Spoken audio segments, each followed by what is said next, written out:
We good? We're live? Okay. Thank you. Okay, we're gonna go ahead and call the August 18th, 2026 City Council meeting to order. We'll start with a roll call. We have Ward 1, 2, 3, 4, 5, 6, and at large present. I will ask Councilwoman Moynihan to lead us in prayer. Sure. Father, Son, Holy Spirit, amen. Amen. Gracious God, we are grateful for the opportunity to serve our community. Guide us with wisdom and strength and clarity in our decisions. Bless this meeting and our city and our shared commitment to the common good. Amen. Amen. I pledge allegiance To the flag of the United States of America and to the republic for which it stands, one nation, under God, indivisible, with liberty and justice for all. Thank you, Councilwoman You're Moynihan. welcome. I also know we do have a pretty crowded room, so just a reminder, be respectful when others are talking. And also, if you can go ahead and silence any cell phones so we don't have any disturbances. I will move on to the approval of the agenda. If there are any amendments, I am gonna add under guest, we do have Chief Kingston here with us tonight. I know we requested at our last meeting that him come to answer some questions regarding Flock. And then, we did have something that is not on the handout. It was added under, what item was that, Caitlin? You added it? Mayor. Under the mayor's report. It is, just want to highlight it. It is, read it thoroughly.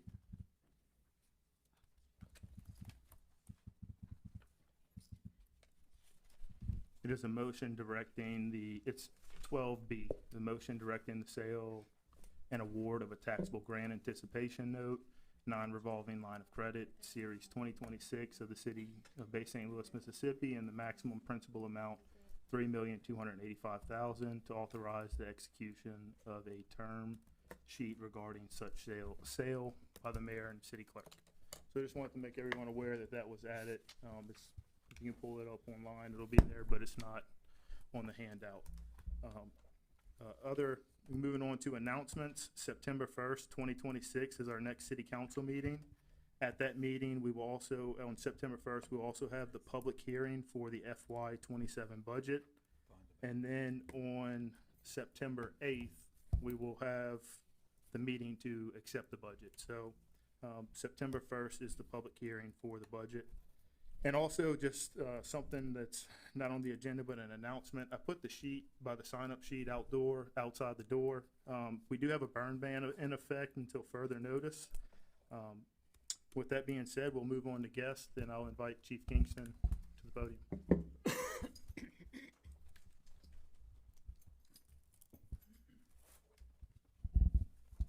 Good afternoon. Good afternoon, Chief. If you want, I don't know if you have anything to start off with. If not, I'll open up the floor to the council, and we'll start with Councilwoman Moynihan and work our way down. Questions? I'm good for the moment. Yeah. Thank you. Alan, are you here for Flock? Okay. Give me just a second. I wasn't actually certain about that. But Kyle, if you're ready. Yeah, and so Chief, thanks for coming and addressing. I know this is something that's going on. That's a hot topic nationwide, so we're not unique in that. Mike, have we had any success in getting with the Flock representative? I know we talked last meeting about doing a Zoom call or having somebody kind of explain on their end. I think they are available for a Zoom call if we can make that appointment. They weren't available today. Okay. Yeah, I'd certainly love to kind of hear from Flock's perspective, but I guess, Chief, just a few things on our end. I just want to confirm, obviously, there's any technology. We want to make sure the police obviously have the technology needed for you guys for support. Then it gets into the debate of is there infringement upon our, constitutional rights in the Fourth Amendment. But I say all that, do we have something in place for an internal control, SOP, policy and procedures, access? Yeah, within as our law department? enforcement officers, we have access to a lot of sensitive data, so we have policies in place for those things, including Flock. Okay, so we have a specific Flock SOP and policy. How many users do we have access to? Is it every officer that has access to it? Certified law enforcement officer. So how many roughly is that? We have 34. Okay. Okay. 34 spots. Is there any kind of internal mechanism, because I know, again, there has been some abuse in other municipalities that has come into light. What's an example of kind of an internal mechanism? If, I know, there's been instances where an individual has pinged ex-girlfriend or Yeah. ex-wife hundreds, thousands of times. So is it 2 people have to sign in? No, so I don't know about hundreds of thousands of times of officers using it, but again, law enforcement data is sensitive. There's been plenty of history of, you see it online where there is unfortunately some misuse of authority or power as a law enforcement officer. So it happens with all sorts of databases, not just Flock. But to answer your question, we do have an audit process that we can go through for Flock. Flock also has an automated audit process that it does. If it sees something that's a little wonky, it'll flag it so that the administrator can look at it. Okay, so it does, because I've read something here of late that Flock's trying to put in some internal mechanisms for the different municipalities or entities using this, that it would ping if there's a, I don't know what that specific number is, but if you're accessing a certain individual's description multiple times within its time frame, did they roll out what that mechanism would be? So, for instance, if you log into it, you want to search for something. It's an inquiry into an investigation. You're required to put some certain information there. If that officer doesn't put that information, it's flagged. Okay. And this might be more, Heather, would this fall under, in the state of Mississippi, would any individual be able to do a FOIA request? Because this is information that's obtained on public roads with public funds with a public entity. So could any person go in and do a FOIA for information on another individual? We don't. Or So a records request? I can answer that. Yeah, Okay, that's- okay. Pretty good. So the information that we get from Flock is license plates mainly, right? And then of course it takes into account what the vehicle looks like. It does not have anybody's information stored into this Flock. So, Right, so if I'm driving down the road, my name doesn't pop up. It's just a license. So it does. So that's the 13 license plate, the ALPRs. But we're about to implement 25 pan, tilt, and zoom cameras throughout the city, correct? That's CCTV. It doesn't tell you who you are. It shows you something. Okay. Just like a camera, like that. Okay. So, but based on that information, could there still be a public record? So if I know somebody's tag and want to see, hey, if it's a reasonable request, say within the past 2 weeks, can I see everything that's been pinged on that? Could I, as a citizen or any other citizen, because I want to make sure our information is safeguarded from that. So this information is protected. It's for law enforcement only.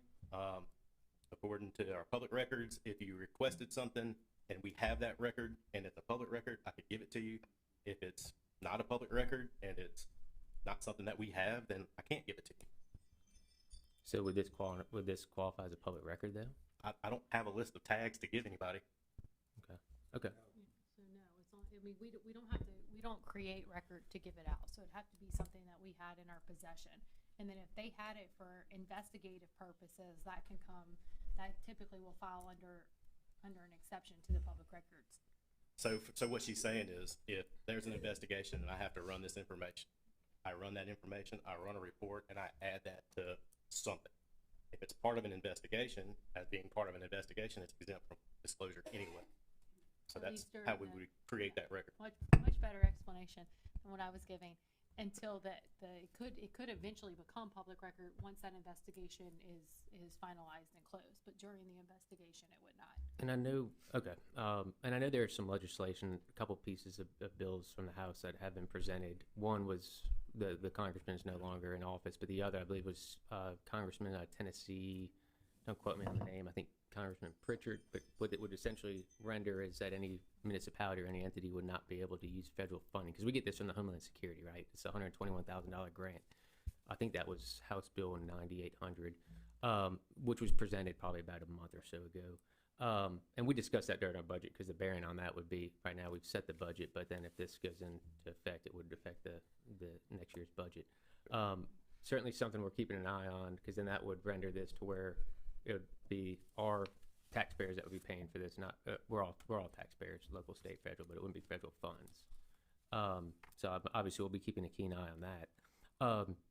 In terms of the placement of the 25 pan, tilt, and zooms, have we mapped out those locations? Can we get a list of those? Sure. Okay, what kind of promulgated the main areas? Are we doing it in parks? Yeah. Yeah. So, I mean, do you want me to just tell you what they are? Or you want me to send it to you?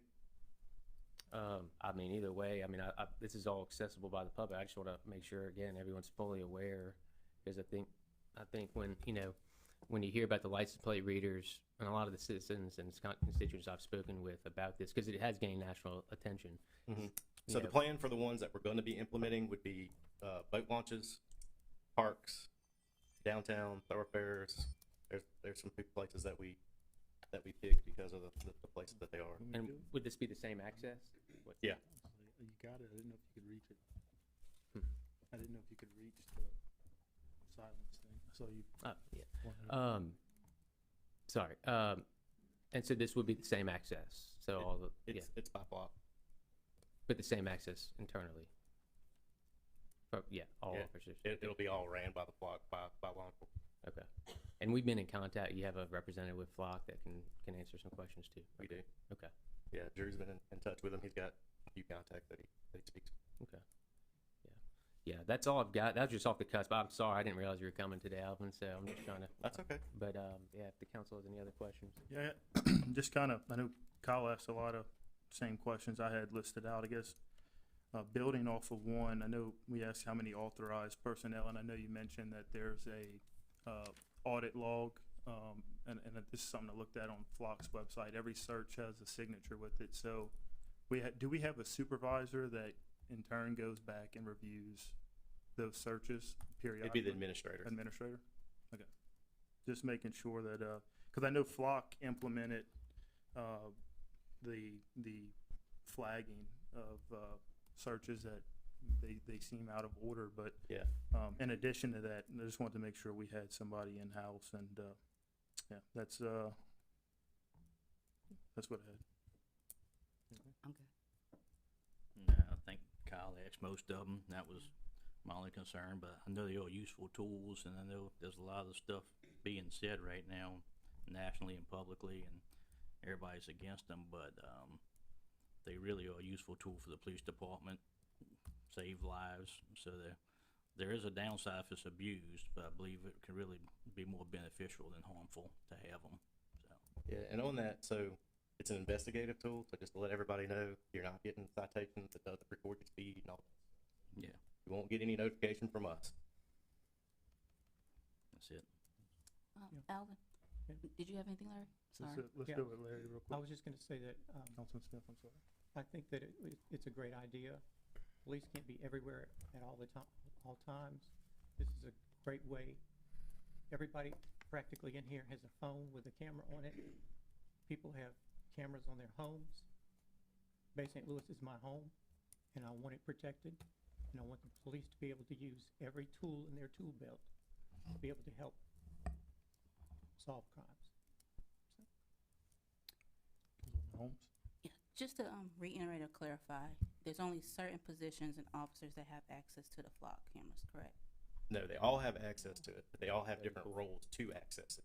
Okay, so they don't have the same Right. full scope as everyone Correct. else. So Okay. you have users, supervisors, and administrators.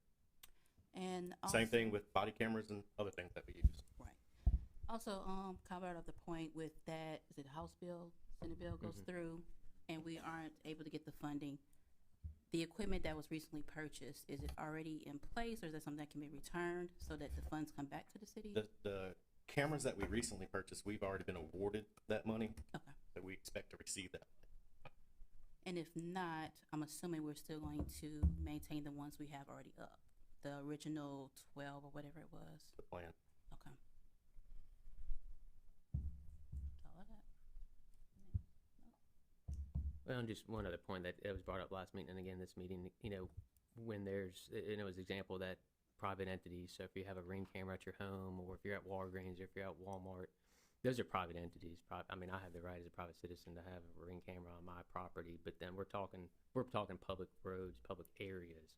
And so, I just, again, I opt in as a private homeowner to have that camera. You know, we've essentially opted in all of the citizens have it on the public road. So there's a difference there. I know that the example's been brought up. Yeah, I opt into my cell phone. I can be tracked at any point in time. I can opt out of that and get rid of it. So I've made that decision. So this is where, again, this is a decision that's for the whole. So a little bit of difference there. I just wanted to clarify that. And Chief Keats, one more question. I spent probably about an hour and a half on Flock's website, after our budget meeting, and one of the things I noticed, I just want to make sure I understood it correctly. The license plate readers, even though it's capturing the license plate, Flock does not have access to whose license plate that is. They're only capturing the number. They don't have a database to tell Correct. you whose license plate it is. We have to go to the county or use our We have to use something like Resource. NCIC, which is for law enforcement purposes. purposes. Yeah. Okay. Be just like calling it in regular. And then also in Mississippi, they recycle tags, so even if they could, it wouldn't probably be the right owner. Right owner. Right. That was just one of the things I saw. Yeah, I and wanted to well, make multiple sure I states have understood that. some of the recurring tags too. So, and you're in law enforcement, you know, if you run a tag, it can come back to 4 different vehicles, and they ask you which car. So, Any other questions? Just one, who is the administrator? Captain Osborne. All right. And you do prohibit non-law enforcement searches? It's only for law enforcement purposes. Okay, thank you. And if y'all ever have any questions, please call me. Thank you, Chief. All right, thank you. Thank you. Okay, no, we do not have any other guests signed up. We will move to public forum regarding agenda items. I also would just want to make this reminder.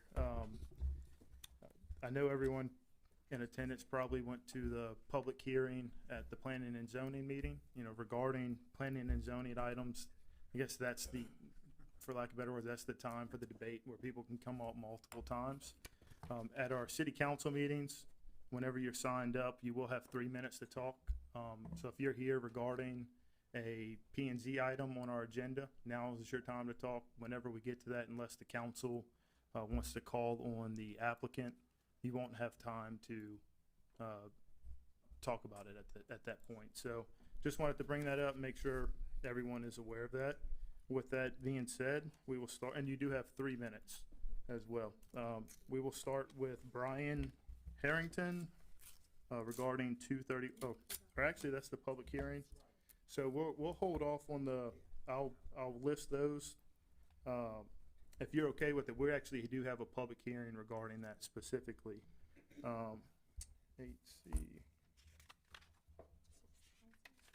Make sure we're good. Planning and zoning. Okay. We do have Sean Burks regarding item 8C.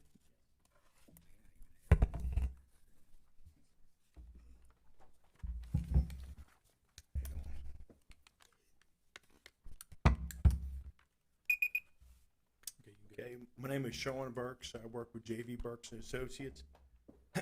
We're the engineers of record for FE and SE Investment Group. On this particular case, we're calling it Sunshine Crossing. If y'all remember back May, I believe it was May 19th, I was here before, and we received approval for a 7-lot subdivision. And the road actually backs up. It's kind of by 3rd Street and backs up to Ramonette, right there. Ramonita, sorry. And then basically the whole reason why we suggested a change, we did kind of like a construction set of plans, came back to cost came back crazy expensive. So we were looking at what could we do to maintain the character of the area and reduce some of the expenses. So really the main, we went back and met with Jeremy Burke, and he had suggested us go for a special, I guess it's called special use zoning. And the main purpose was to go ahead and convert the 24-foot wide concrete road for 7 houses and make it a limestone private drive. It's kind of what the intent was. By doing that, we believe it maintains the character in the area. On Ramonita, they have, I think, 6 limestone driveways out over there. And that's really the main reason for the change. It was cost, and that's why I'm here right now. But would appreciate your consideration for that one change. Other than that, we're not changing any lots, we're not changing density, we're not changing we still want to have individual ownership of each one of the houses, and we still gonna have some kind of a common agreement with the landowners to maintain that area there. All the agreements we had previously in this group, I know we had to put up some fencing and some foliage. Those all remain true. The only main difference is really just the private limestone. And I'm here if anybody has. Yeah, I'm sorry. If you want, I anticipate whenever we get to the action item, we'll call you back up. Sure, If you want to that's stick around. Thank you. And we'll call him back up then if it works. Yeah. And, for the sake of this as well, I know we have, a handful of people signed up for this item, so I'm gonna go ahead and call the rest of them up unless you had, Thank you. you got 40 seconds left. Okay, Thank you. We do have Sean, no, that's you, Sean. Is that Buddy Robinson? With F, yep, here you Hi, I'm Buddy Robinson, and I'm a longtime family friend and the realtor for the family with this, this development. And I just wanted to state to everybody here that the family has owned this property for over 80 years. This is really simply a family compound. The only reason it was named a neighborhood is because we thought that's how it was gonna have to be okay to be able to put it in there. They are having plans for 7 structures, but probably there'll only be 4 homes there for a very long time. And this family has been a part of the community for over 80 years, and they are an asset to your, and they want to contribute to the community. They just want a family compound. They've had, they're all at ages now where they can afford to build their own homes to be able to have a second home over here. And again, they grew up coming to their grandparents' home on the property, then they sold off the front of it. And we would just ask you to really allow them to have, the father who owns it is in his 90s, and we've been trying to get this going so that he can actually enjoy it for the years that he has left. So it's really never intended to be anything more. It's the least dense sort of development you could ever wish for on here. And again, the family would be a great asset, and they are an asset to this community, and have owned the property for over 80 years. So thank you for your consideration. Thank you. Okay, I do see we have Mr. Cliff signed up regarding that, too. Would you rather me wait and let you do it at the end? No, I'd rather talk about this right now, but I also, well, if you're gonna do the 231 Sycamore, I'm here for that also. Yeah, that's a public hearing. We'll do that separately. So you wanna talk about Yes. the subdivision? I'll put you for you're actually the third person for that, for the Sycamore. Cliff Rabelais, 702 3rd Street. The issue we have is that they have an approved subdivision. They asked for a paved road, they were granted a paved road. They don't wanna pay for a paved road, so now they want a gravel driveway. If they had come in and asked for a subdivision or a gravel driveway to start with, we wouldn't have to have a special use district. The rezoning of an area to a special use district is not an appropriate use for a special use district. What this application needs to do is go back to planning and zoning and ask for a private driveway out of limestone as a variance to having to have a private road. The bottom line is a special use district is an inappropriate use, an inappropriate thing for a private subdivision. We got a private subdivision approved, we need to, are we gonna allow a driveway instead of a road? Because a driveway instead of a road doesn't meet the subdivision requirements. That's basically what it says. A special use district is a means of circumventing some, if not a lot, of the P&Z rules. This is like, I'm gonna repeat myself, but it is inappropriate use to approve a special use district because they want a gravel driveway when they didn't ask for a gravel driveway to begin with. They need to go back, ask for what they want, and get that approved. And then we wouldn't be here talking about having to change the zoning in an area. It's residential, needs to stay residential, doesn't need to be zoned to a special use district that 5 years from now, when people pass away and heirs don't want to spend the money, and all of a sudden the family compound kind of becomes maybe it's not such a close family, then we got a problem. So let them come back, let them go to P&Z, ask for a gravel limestone driveway instead of a paved road, because that's what they want. I don't know how much, support or resistance they're gonna get against that, but we don't need to change the zoning because they didn't ask for the right thing.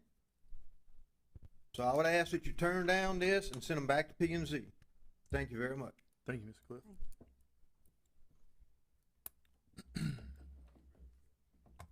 Okay, we're gonna move on. We do have Kevin, Barty, Kevin Barty regarding the tree removal.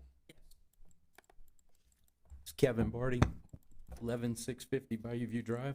Just requesting. Real quick, Jordan, I Yeah. think that is an appeal, so we can, I would recommend you take that up under that. Under that. Isn't that the, yeah, that's the, under the council Yeah, I business saw it request under for council appeal, Business, so I didn't know if that was- 11650 Bayou Drive. Okay. Yeah, I would recommend that you take that up when we get to that appeal. Well, we'll call you back up when we get to the appeal. Thank you. Let me make a note of that.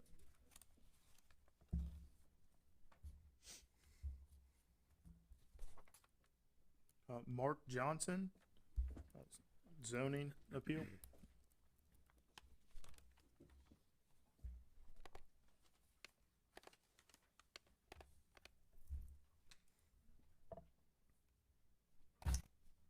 Good afternoon, Mark Johnson, 601 Citizen Street. I'm here to ask for a variance on my home. It was, I purchased it a little over a year ago. I've come down to, I moved from Socher down to Bay St. Louis. I've retired now from my primary job in the military. And, I've been coming down here for 30 years and I love it. And I love Bay St. Louis. But I wanted to add I started in April and I wanted to add a outdoor kitchen and an office onto the back of my home because I do work out of my home. I have another job. I work for the Mississippi VA and I work out of my home a lot. So I need a home office. So I was trying to get a home office and an outdoor kitchen put in and I was denied in April. So I went back and I had my architect redraw the plans again and I took 4 more feet off my variance, brought it back up to the house. Brought 4 more feet off the variance and reapplied again. I just got through with the zoning, the property and zoning, and it was denied again.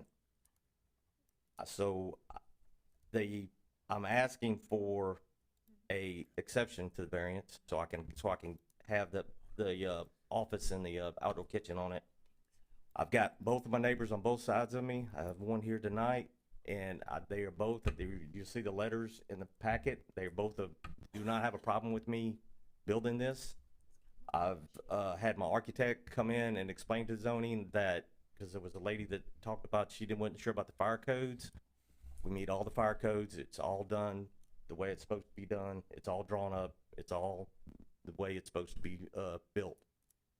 So I would ask that you give me the variance so I can build my addition onto the back of the house. Are there any questions? No, if we do, we'll call you back up during the application period. And I'll just add, I know, went out to your house and met you that day, so. Yes, sir. And I'll cover that part whenever we get there. Yes, my sir. Perspective of it. Yes, Thank you. Okay. This is fence. Is that Susan? And I'm not even gonna try to pronounce the last name. There we go, that's it.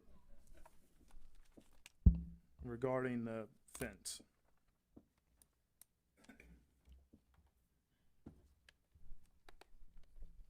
I'm gonna make it short and simple. My neighbor bought 4 sections of fence, and she added it halfway up at the legal 6-foot fence, so now it's 10 feet high. And they're only screwed to the old fence. So the other day when the wind was blowing, they're wiggling. So I'd hate to see what they would do during a hurricane. But it's hiding my complete window in my den and my sunroom, that when I walk into my room, I see nothing but fence. And I receive no sunshine. I'm making it short and simple. Yeah, absolutely. Well, thank you for coming up. Thank you. Thank you. ma'am. Okay. I do not have anyone else signed up for public forum regarding the agenda items. Just in case, did anyone else sign up on the wrong forum or, okay, just making sure. All right, we're gonna move on, to our next order of business, which will be the minutes approval. I'll call for a motion to approve the minutes of August 4th, 2026. Do I have a motion? Motion? Motion by Councilman Smith. Do I have a second? Moynihan seconds. Any discussion? Vote the motion. Aye. Aye. Aye. Aye. Aye. Aye, motion carries 7-0. Moving on to agenda item 5B, I will call for a motion to approve the minutes of August 5th, 2026 workshop. Motion? Motion by Councilman Smith. Do I have a second? Moynihan seconds. Any discussion? Vote the motion. Aye. Aye. Aye. Aye. Aye. Aye. Aye, motion carries 7-0. Moving on to item 5C, a motion to approve the minutes of August 10th, 2026 recessed meeting. Motion? Motion by Councilman Smith. Do I have a second? Moynihan seconds. Councilwoman Davis seconds. Any discussion? You beat me. Vote the motion. Aye. Aye. Aye. Aye. Aye, motion carries 7-0. Okay, now we're gonna move on to our public hearings. You have what specifically do I need to read into? We're entering the public hearing, is there? Yeah, we just need to open the public hearing on 231 Sycamore Street at 6:02 Okay. PM. We are opening the public hearing for 231 Sycamore Street at 6:02 PM. I will start with those that I know are signed up regarding the property.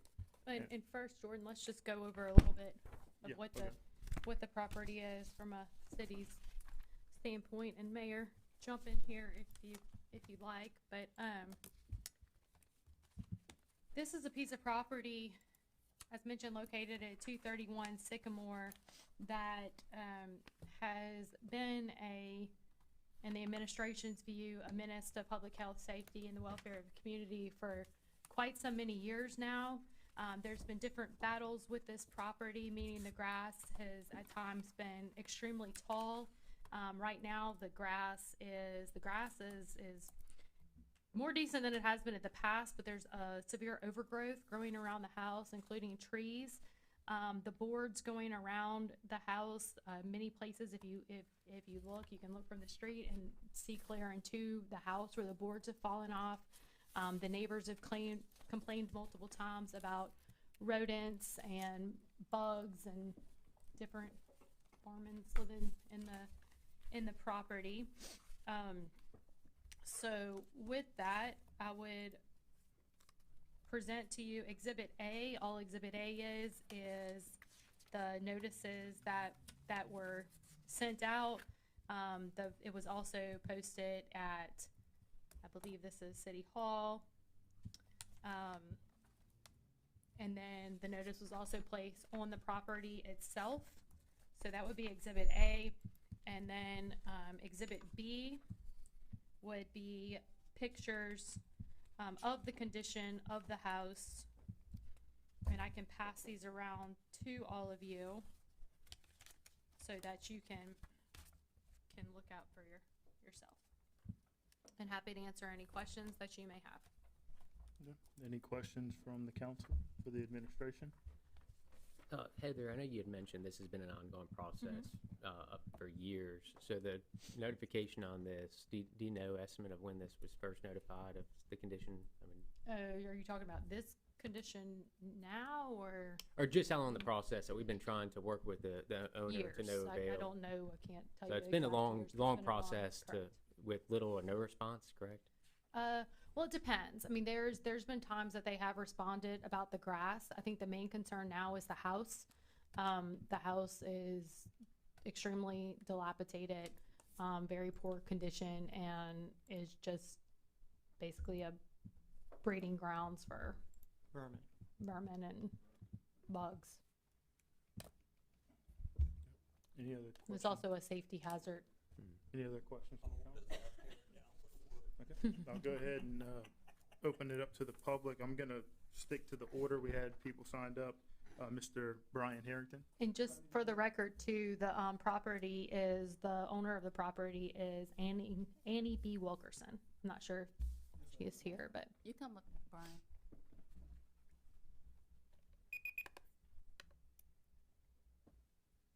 I'm Brian Harrington. I'm the resident of 231 Sycamore Street.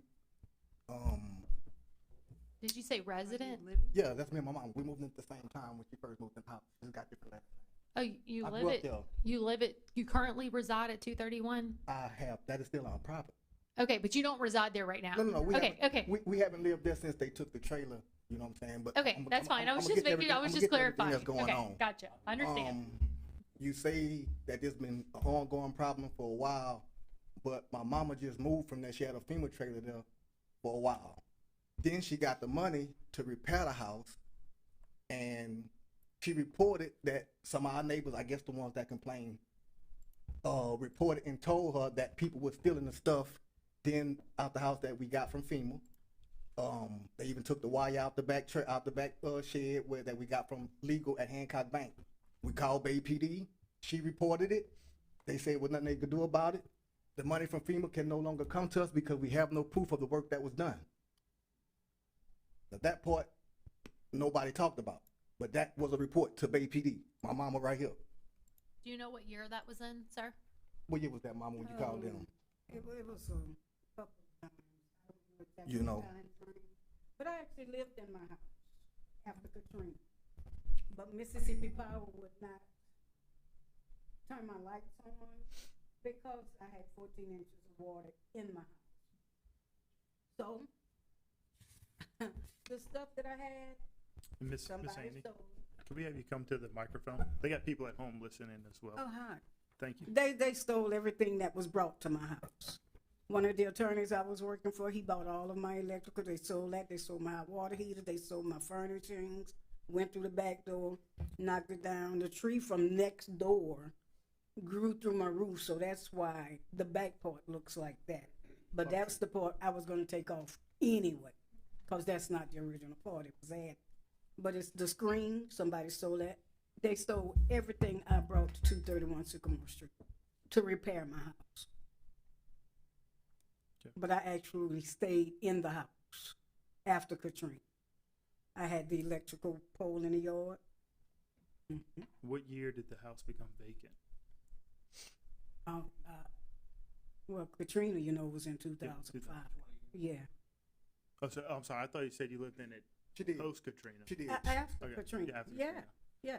How long after Katrina were you able to live in the home? Couple of years. But Mississippi Power, they told me I had to gut it. That's why the house was gutted. Because they told me I had to do a full rewire. So did you move into a Katrina cottage? Is that what you went I from your was in home a to a cottage, Katrina cottage? yes. And you were in the cottage until the cottage moved out and never moved back in And the home? right, because they were doing a rental assistance, Mhm. and that's what I was doing. Ms. Wilkerson, what is your plans for the home now? I would love to get in my house. I'm gonna let him take it. I have a JAG working on transferring the deed from her name to mine. I'm gonna repair the house for me in the United States Army. We gonna repair that. We, the Army and the Disabled Veterans Association are working on repairing the house. My JAG right now is drawing up the papers to transfer the title from her name to mine. That's the only way I can repair the house. But like she say, we lived in the house. The only reason the house is in the condition now is because the property next door, tree fell on the house and crushed the house. Other than that, nothing was wrong with the house. Nothing was wrong. Nothing was wrong with the house.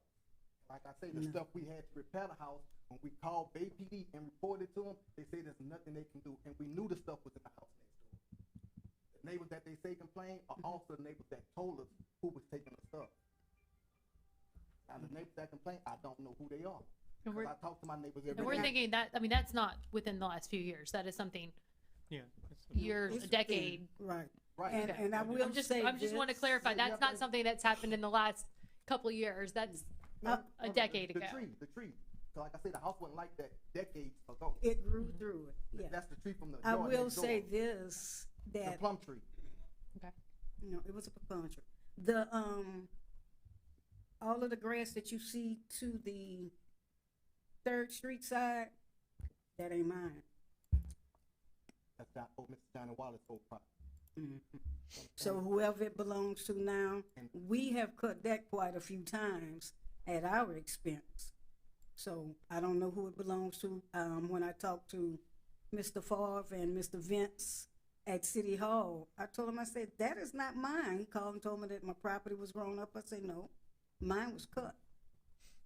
He said, have you been by lately? I said, yes. He said, well, you need to go by again. And so I told him. They pulled it up. I said, that's a whole nother house used to be there. You can see the two little cement things where the driveway was. I said, that's not mine. He put it up. He said, well, I'll be damned. It was a whole nother house there. He thought it was between me and Miss Rose. I said, no, it was a whole nother house. The tree to the left is bamboo, and that bamboo been there since my nanny, Miss Emma K. Gaddy, stayed there. That's not wild trees growing, that's bamboo. That's been there. Yeah. Bamboo and them ferns, that's been there. Mr. Charlie planted it. That was He in don't the, know people. well, you know, I'm just saying he intentionally planted it. But we get the benefits of it. Grows on us. Ms. Wilkerson and Mr. Bryan, you know, it's certainly, this is never an effort. I mean, we try to exhaust all communication efforts, whether that's, you know, I'm looking at a certified mail receipt from May 1st. But there are many other attempts. We never want to get here in a public hearing. I mean, we want to try to, you know, come to a solution prior to us having to condemn this. Right. And so I'm looking at a May 1st letter that was sent certified, and there's other attempts. So what have you done up to this point to work with administration to go over the plan to ensure that all of these concerns are being addressed? Because we need a timeline as well. I mean, we've heard a lot of times, hey, we intend to do this, intend to do that, and it keeps going. It keeps drawing and drawing and drawing. You say it's certified mail, but up until the letter that we got in the mailbox this time, no mail was delivered there, and they say they didn't deliver mail to abandoned property, so we never got any letter. Let's see. We never got any letter. Up until I just went up there, and now they got a sales paper and a letter from y'all, but at the time, the post, there was no mail delivered to that address at all. Actually had VAC on the mail. Does somebody reside, Ms. Wilkerson, are you at 1219B Joseph Avenue, Gulfport, Mississippi, 39501? Okay, that's where it was sent. And it's official, yeah, I've got the official receipt on that. So it wasn't sent to this property. He It didn't was. know it, but I got it. Yeah. So I guess I go back to my question. What level of correspondence and coordination have you had with administration or administration? Have there been any kind of resolution to amend or fix this up to this point? It has gone back, at least what the building department sent me since July 2nd of 2024, where they left the card at a door at 870 Keller for property owner. On the next day, they spoke with the property owner. Says they're very cooperative. We'll have the property mowed by the end of next week. It's been cut quite a few I mean, this is 8/13/25. They spoke again. 10/16/25. There was a voicemail left. 10/20/25. Spoke with the property owner. Has partially cleaned up the yard. 11/10/25. That was talking to historical, I guess, about the repair. I'm not really sure about that one. January 27th to 26th, left a voicemail. Also January 27th of 26th, the property owner returned the call. Fence explained that the yard needs cutting. They need plans for the house restoration.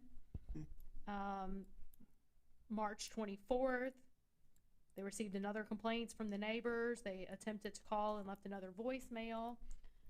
3/24, again, talked to the property owner, says her son will cut the grass and remove or straighten the T-pole.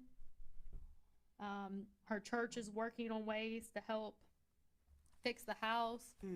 May 7th, also talked with the property owner and explained that, you know, the time is, that's gotta, repairs need to be moved, grass must be cut immediately. So, again, this has been, I mean, you know, that's starting January, or July 2nd of 2024. Okay, 2 years, not decades. It's been cut quite a few times. Been bush hog and everything, even the other side, like I said. But might not be as often, but he does come over because we live in. Yeah, no, I understand, and that's one component certainly. But I know based on the assessment from our building department, the house being beyond repair and the concerns about it meeting current building codes and FEMA requirements, the house itself in its current state is also a concern, as we discussed about drawing rodents and other concerns. So it's not just the grass that's of concern and that needs to be mitigated and corrected. It's also the building itself. And up to this point, there's really been no level of assurances or coordination. I don't want to speak for administration, but other tonight, but having plans, Brian, where I guess you're going to get it in your name and you have plans to fix it up. But I don't think, I mean, is that something that's first come up tonight? Have we had any indication that there's going to be any repairs before now? I think I read off Then there she was talked to a- the historical society. She was talking about it then. Yeah, But like you have to understand, it wasn't always the way you're looking at it right now. That is from the tree falling from the yard next door and crushing the back. Y'all gotta remember, she's lived in the house for 2 years before Mississippi Power forced her out to live in the trailer, which they had the power pole, which is the T-pole you talking about in the front, that y'all told me we had to move, which I cannot remove because I do not own the pole. That's Mississippi Power pole. it wasn't, it's, That's Mississippi Power. I would have got a fine if I'd moved that pole. And y'all know that. I couldn't move that. That's Mississippi Power pole. it's down there.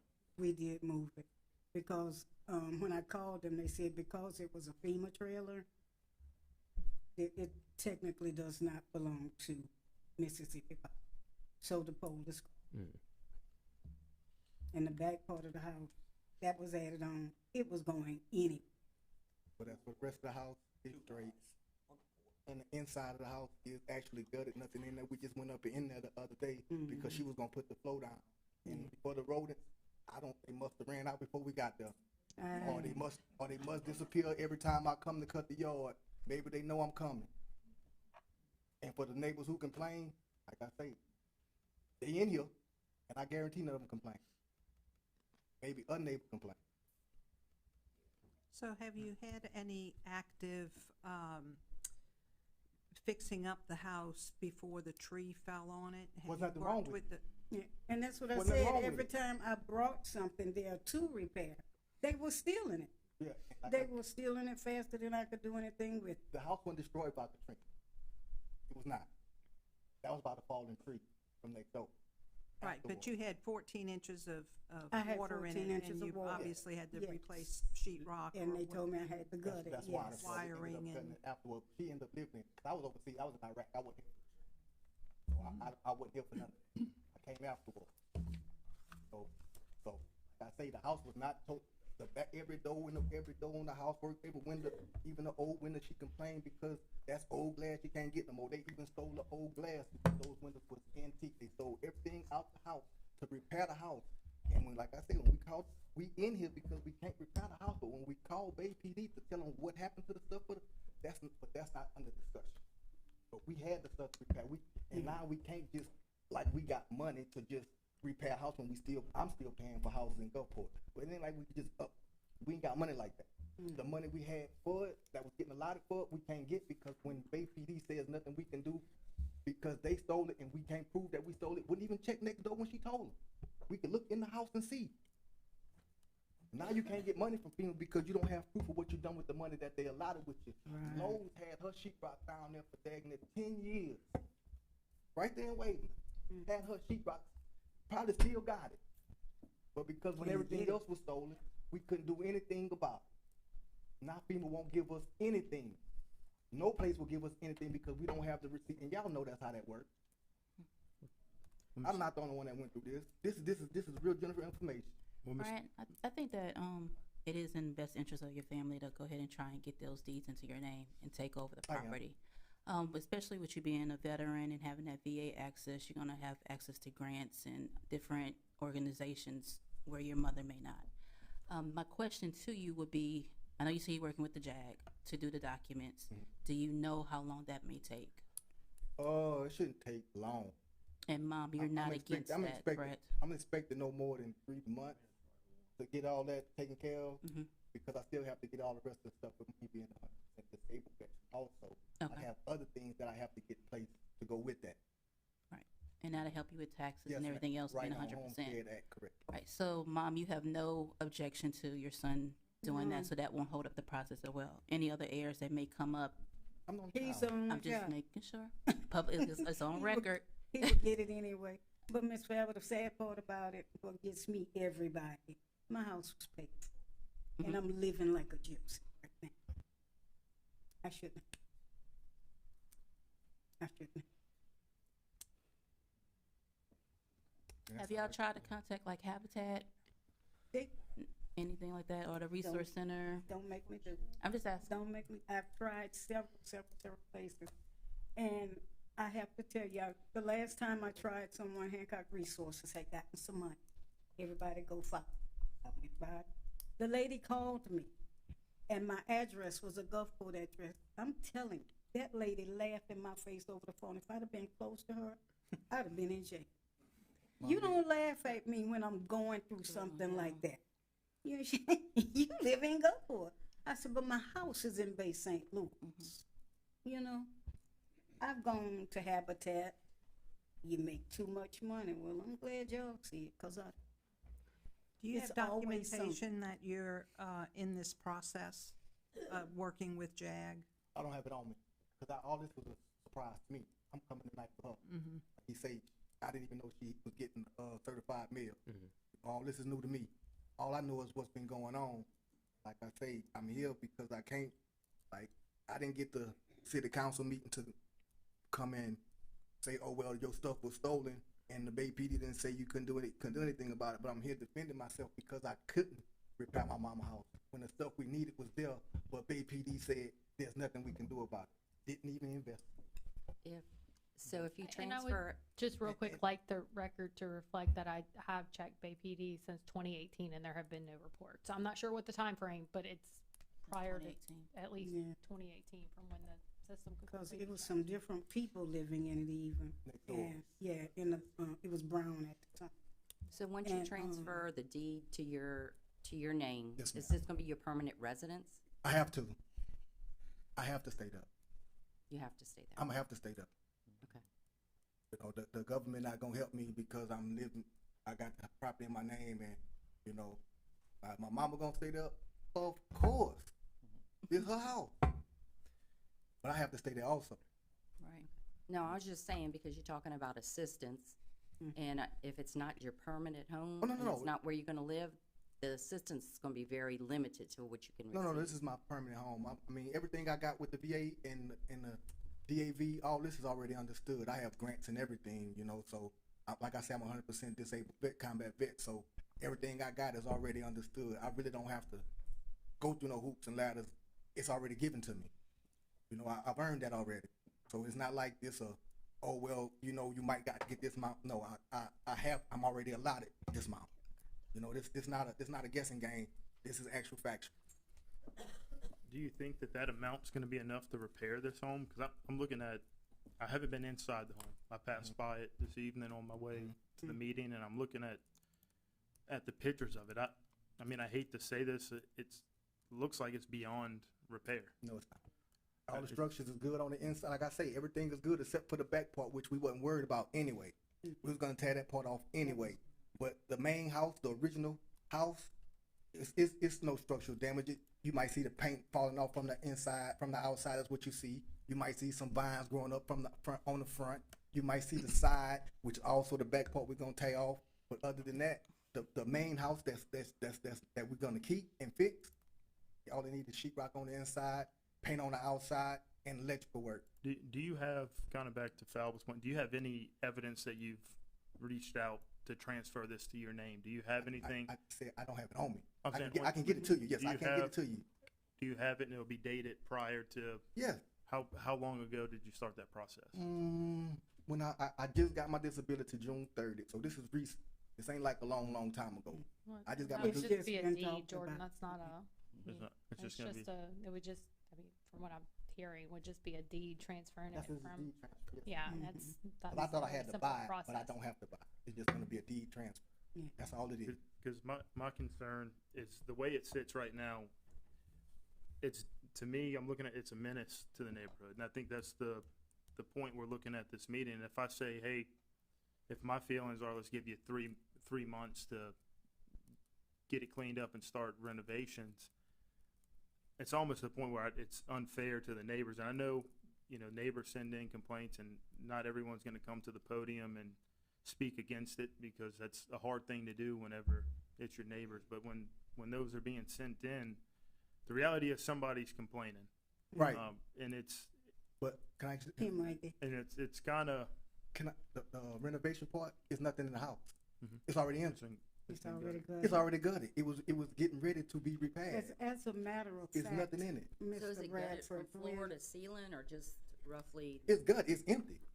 Yeah. So it's when, 2x4s or? So what It's the we're, old let me wood. just remind It's not, everybody. it's not the modern wood. It's that old, the actual real wood. That's what's in, and that's what she's trying to keep. Yeah. we're gonna get some clarity. So let me just want to remind everybody, what we're here today is a public hearing to determine whether this homestead is a menace to the public health, safety, and welfare of the community. So that is the decision before the council today. If the council finds that it is a menace to the public health, safety, and welfare of the community, then several things can happen.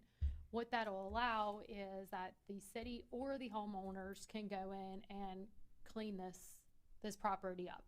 So with that being said, the city could proceed, the homeowner could proceed, you can get an outside contractor, you can cut weeds, you can cut grass, you can remove or tear down the dilapidated dwelling, you can remove personal property, all pursuant to Mississippi Code 213921. And so with that being said, if the property is found to be a menace tonight, what I would suggest the homeowners do is call the building department tomorrow and make efforts to tell them what's going on and what you're going to do to bring that property up to where that it is no longer a menace. So my point is that if it is declared a menace, nobody's going in with a bulldozer tomorrow and knocking down your house. You will have the opportunity to bring the house up to code, tear it down to yourself. If you can't, you can go walk through with a building inspector to see how you can bring the code, because you're going to have building permits. So you have to have building permits, and so this has to move. So the question is whether it's a menace today. If they find it is a menace, then my recommendation to you would be to make a appointment with our building department as soon as you can, so that you can work towards starting to make progress to restore this property. So the goal is to get the property cleaned up, whether the city has Correct. to clean it up or whether you all have to clean it up. So I have one. Before I sit down, I promise I'm not gonna say anything else. What makes a property a health hazard and a menace? I'm gonna defer to my attorney for the I mean, definition. like, what actually does the physical house have to be doing to either harm somebody that's not trespassing or the community? Well, it's a mixture of rodents, varmint, grass being torn. It's not blocked off. There's multiple boards missing that if kids wanted to get in this house or homeless wanted to get in this house, that they could. That is, it's sitting there. And so all of those things put together, is what constitute it being a menace. But we did have to board it up, but like I say, They went through the back. it didn't matter. It Cleaned was up. boarded up, not because it was Bragg, because we didn't want nobody in there, and it still worked. I just want to know what made, And that- actually made it. But even, And that contributes that, even though, correct me if The I'm wrong, even though they're- uncleanliness of the property, and all even- of these factors even though taken they are together. trespassing, it's, you're gonna have squatters, or then it becomes a fire hazard, Correct. and then you go from there. That was just, So- I just wanted to know. Yeah. That way I but could even, work on that part. with it looking like it is, when I came before the, Historical Society, Mr. J.B. wanted, his wife wanted, he said, you don't know the, value of what I said, and, he says, I went in that house before, I said, I know you did, and he jumped and hid as hard as he could, and it's just as sturdy today as it was. Jump. So it's leveled really good and everything. Like I said, just the tree went through the back and rotted it out. But the back part was added on. We were gonna get rid of that. Yes, ma'am. We definitely wanted to keep the front, and we have plans. Well, thank you for being here tonight. If we have any other questions, we will call you up. We do have some other people signed up to talk about it. Thank you. Thank you. We do have Mr. Cliff Rabelais.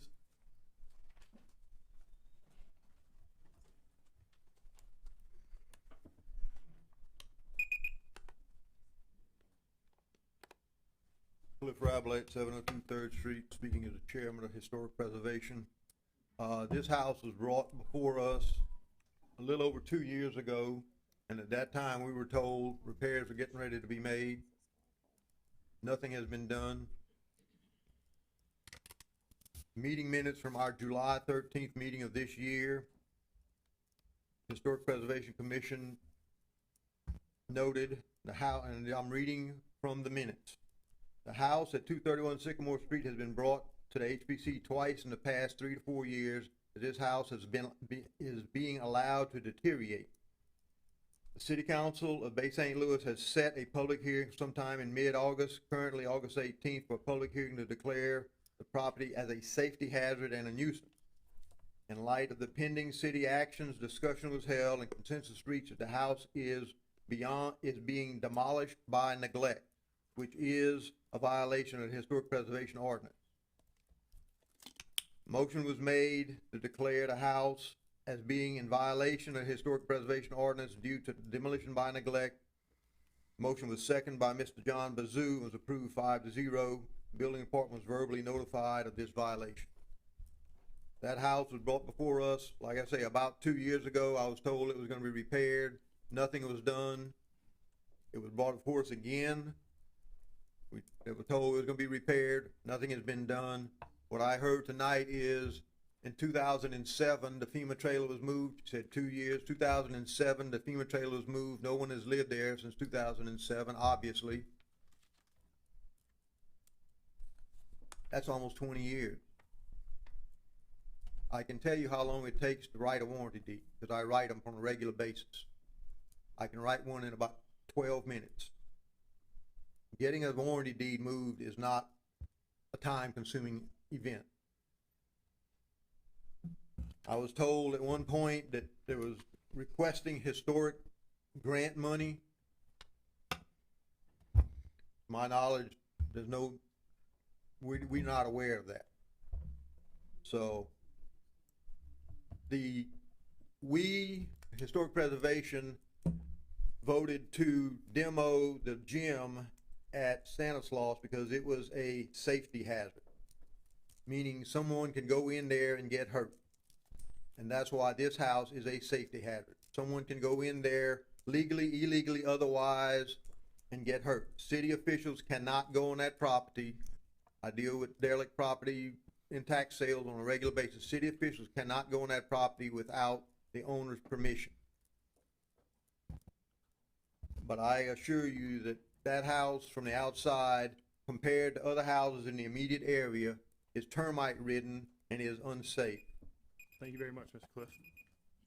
And to Mr. Cliff's point, like I said, it's not time consuming to get a warranty deed, but when you don't have the resources or know-how or, the ability, it could take a little bit. But I think we just consider their situation and also how he now can get stuff like that done for free at the VA. I would suggest that a timeline, whatever we say, you can Correct. that a timeline be established.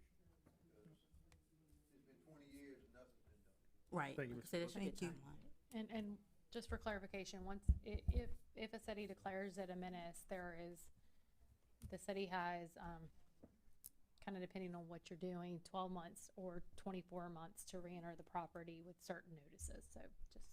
Okay. Any other questions, discussion amongst the council? So Heather, if we do wanted to declare it, do I just read, I know we gotta exit the public hearing first, right, before we take action? Yes, if there's no other comment, we can go ahead and close the public hearing If there's no other comment, we'll go ahead and close the public hearing at 6:34 PM. at 6:34 PM. Okay. With that being said, if we did want to declare it as a menace, do I just read the resolution of the mayor at the top, or what motion?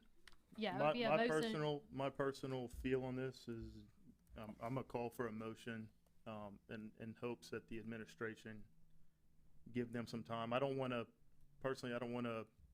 say give them 30 to 60 days, and then 30 to 60 days we're sitting here with the same discussion. And I actually don't think you have the authority to yeah. really do. I mean, you're just deciding whether or not It's a menace or not, yeah. Correct. So I'm hopeful that maybe administration will, if they are making progress, with the ultimate goal from a council perspective is the property needs to be cleaned up, whether it's city or the property owner, so. I think it's reached that point. And beyond just cutting the grass. Beyond, yeah. Yes. Right, they kept the yardage, the house now. I will, for the motion though, to do that, is just read So the it would be resolution. a motion to, Approve the resolution. approve the resolution authorizing the cleaning of property and making, well, Provision. yeah. So it Okay. actually should be a motion to approve the resolution, finding property located at 231 Sycamore Street, Bay St. Louis, owned by Annie B. Wilkerson, as a menace to the public health, safety, and welfare of the community, and authorizing the cleaning of property, private property, and making provisions for collection. Good. I will make that motion, that Heather just read, and I will call for a second. Second. Second by Councilman Smith. Any other discussion? And so just with that, I just wanted to be very clear that the property would then be declared to be a menace to the public health, safety, and welfare of the community. If the owner does not do so herself, the city shall proceed to clean the property by use of city crews or an outside contractor at the choice of the city. The city may cut the grass and weeds, remove or tear down dilapidated dwellings, remove personal property. With removal of such personal property shall not be subject to the provisions of Mississippi Code 2139-21. If addressed by an outside contractor, the city will follow proper procurement. If the city proceeds with cleaning the property upon completion, the mayor and city council shall determine the actual cost incurred, and at that time, a resolution will be passed determining the cost and essentially placing it on the tax bill for collection. May I ask a question? Of course. What is the timeline to see some movement on this by the owner? So that's you would declare it a menace, and then the owner would need to work with the building official. Okay. To And to they try know to get that, that to- and work okay. together.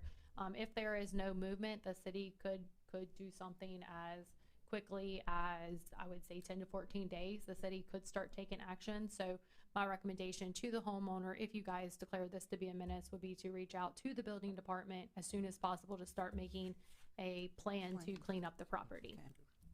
Thank you. Any other discussion? Vote the motion. Aye.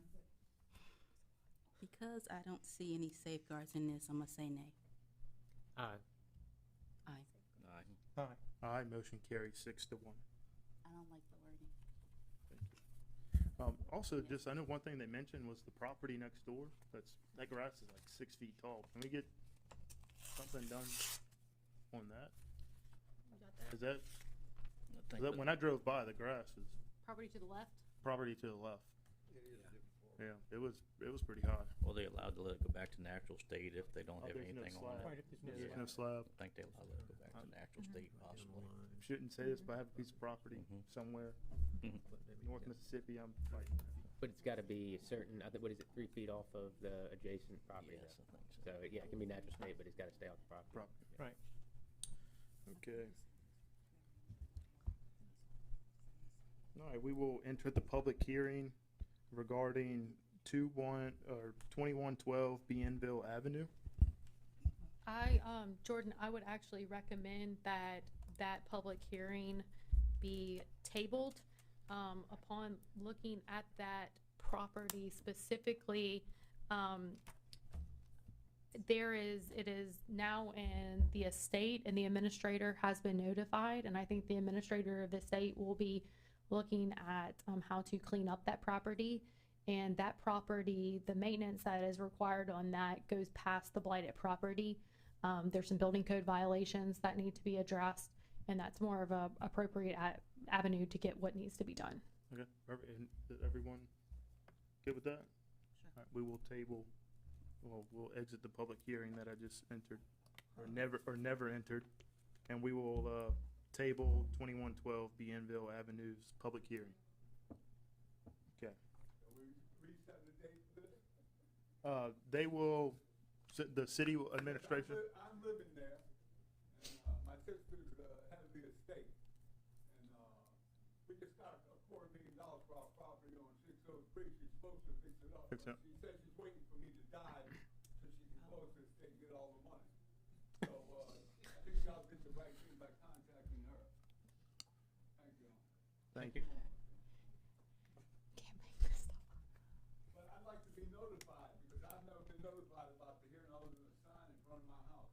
And that is the legal requirements. There will be a sign posted in, Not supposed to be any notification, return receipt requested? there is to They the, told me I was gonna get one, but I never did. there is to the owner of the property. So if you're not the owner of the property or you're not the of record owner, then you will most likely not receive property. I'm not sure if you have a mailbox. If you do, it should get mailed there. Properties around here, I've never had anything like it. I've lived here for 40 years, paid $250,000 taxes. Okay, thank you. Thank you. Okay. Okay. Okay. We will move on to our consent agenda. I will call for a motion to approve the consent agenda as presented. Motion? Is any, okay. I have a motion by Councilman Smith, second.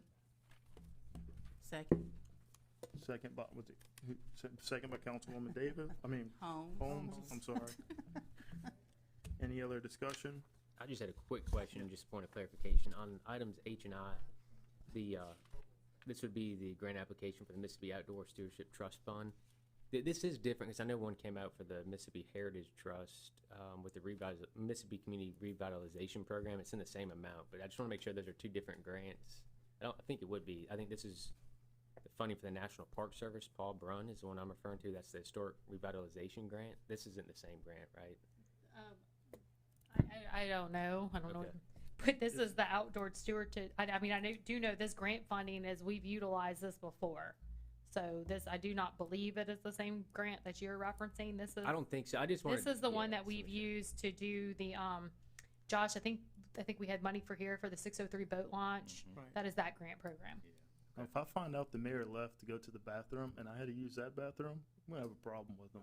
No, he's in the, no, that's the only Okay, bathroom. that bathroom, I had to use that when I came in here, and that's a hazard in there right now. Okay, Jordan, okay.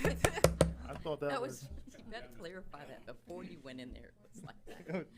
Yeah, it was like that before I went in there. I'm sorry. I'm sorry. Oh, my. Did you want to wait and hear clarification from the mayor, Kyle, or? Should we take them off for a second? I mean, it's the Mississippi Outdoor Stewardship Yeah, I Trust think Fund. it's a different. I just want to make sure it is, because I know, because in this one, the one I referenced, the revitalization, I think the max is up to 150, so that would exceed ours. Because that would Yeah. exhaust. If we're going forward to exhaust it, but yeah, I'm good with it. I did have, I guess, two things while we were talking about it. I noticed the NCRS extension request goes into January 6, 2027 for the main drain removal project. I know in our budget, would that have to be changed before? Sorry about that. What we got? No, you're fine.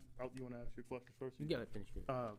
So the NCRS extension request for the city of Bay St. Louis main drain debris, do we have to change that in our budget, being it's gonna go to January of 27? Because I know we planned to finish that They before got- the end of the year. And what it is that was the extra projects we put on, I think the 6 big culverts going across the roads in different areas, 2 or 3 off Second Street, Bush Log, Penishare Lane, and there's one more, I think. But anyway, so when they took that work on, they extended their time frame. But if we have to go back and amend the budget, we still expect it to be done fairly quickly. Okay. But if not, we'll just have to amend next year's budget to show. Carry over. Yep. Okay, perfect. Just wanted to ask, any other questions? Mike, I just asked before, just clarification, I think we addressed it for the most part, but the H&I, we're going after the $750,000 for the Mississippi Outdoor Stewardship Trust Fund. Uh-huh. That's different then, because I know in the past we've done, there's also a $750,000 grant funding through the National Park Service, the Historic Revitalization Grant. But I think those are two different grants, right? Because I believe on that one, we actually did that a couple years ago with the depot, or we're attempting to, with the revitalization. Yes. Okay, so those are two different. Yes, this is the most grants that we've done some work in Bayou LaCroix with down in that area. Yeah. I think the 88 boardwalk at the end of Alman that goes down and gonna be fingered out into the water for ADA accessibility. That's a grant we received from them, so this will be the same one as those. Okay, so it's not the same, but it's not the same as a revitalization. No. That grant. No. Okay, that's what I just want to find out. Okay. Any other discussion? Vote the motion. Aye. Aye. Aye, motion carries 7-0. Okay, moving on to the easiest part of our day, Planning and zoning applications.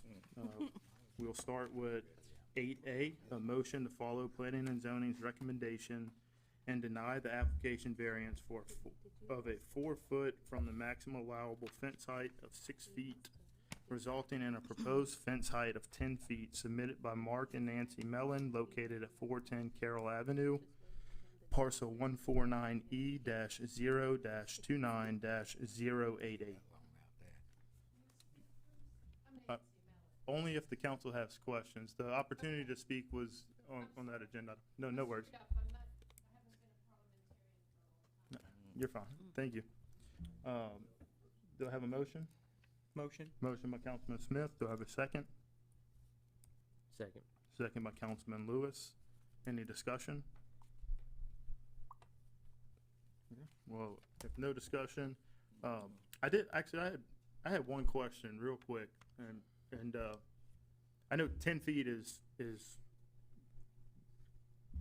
It's there are 10-foot fences in my block, in the 400 block of Carroll, so there's precedence. And their house is 3 feet from my property line, which is not comfortable. My question is that I know they mentioned you put additional panels on the fence. Not me personally, Or but I had there it were done. additional panels put And they're onto the fence. secured by 4x4s. And is that what got you to 10 2x1s. feet? Those No, additional it's at panels? 7. I haven't done 10 feet. I had some other fence repairs on the other side of my home. In the front, I had my metal gate extended. I personally removed a rotten stump, and then I replaced a panel, a 6-foot panel. My guys tacked up on the other side of the house 3 panels because we had an issue with them throwing things, our dogs, and privacy, and the fence needed to be replaced. They are 7.9 feet high, and I have photographs. I didn't start construction of the new fence. It's a fence that has always been 100% paid for by us and our previous owners. It has never been, by definition, a party fence. I have an 8-foot fence on one side, a 10-foot fence on another, and a 6-foot fence on the I just wanna, adversarial side. X the 7.9 feet. Please let him I get know, his question I know out. I brought you up, but I didn't bring you up because I'm considering the 10-foot. I Okay. wanted to ask what the existing fence line is without the additional panels. If Okay. you said 7 foot It's 9. only 6, but 6 it's foot, not okay. 6. When I stand at it, I'm 5'10". Yeah. It comes to here. Because So what I it's was not. what I was going to recommend is to maybe come back and ask for the existing footprint of the fence. If it's a Okay. 7'9" in some places, but I don't know myself, and obviously the way the vote will probably go, I don't know that many people would consider the 10-foot, but maybe if it's Okay. in some areas, I don't know that they would consider that, but just No, wanted to that put would out be, there. if I could just have, I've got 8 in the back, I've got 10 on one side. So you I have mean, 10, I've only been in the house for you have 5 years. 10-foot existing currently. Yeah, I've got a 10-foot, I've got 10 more houses in the 400 block of Carroll that have 10-foot fences. I'm talking about this property though. On the this one- property, I have it on one side, but I'm just saying there's precedence. In Jeremy's letter, he said there's no precedence. There's precedence. Well, And I Well, didn't start. We it. see these on case-to-case Yeah, basis, that's- so Right. right now, we have a motion. Is there any other questions for her? Yeah, no, I'm done. Thank you. But have to come back and go for the, He's just Yeah, I suggesting just that you suggested could. that. I can't yeah, guarantee no, that. no, will- that's fine. We've had many fences that are, we've had 8-foot fences that have come and been Been shot down denied, as well and yeah. been denied. 10-foot, this would probably, actually, I know you mentioned precedent, but again, as Councilwoman Holmes mentioned, we do everything objectively and case by case. And just Oh, because sure, there's something but existing doesn't mean we double down on that I'm in and a keep situation doing that. So we- where I have creepy peepers and Yeah, people throwing we've- things over the fence Yeah. at my Labrador. Sorry. We've had, sorry to hear that. We've had those instances, but I did want to see what the existing was. I was just curious.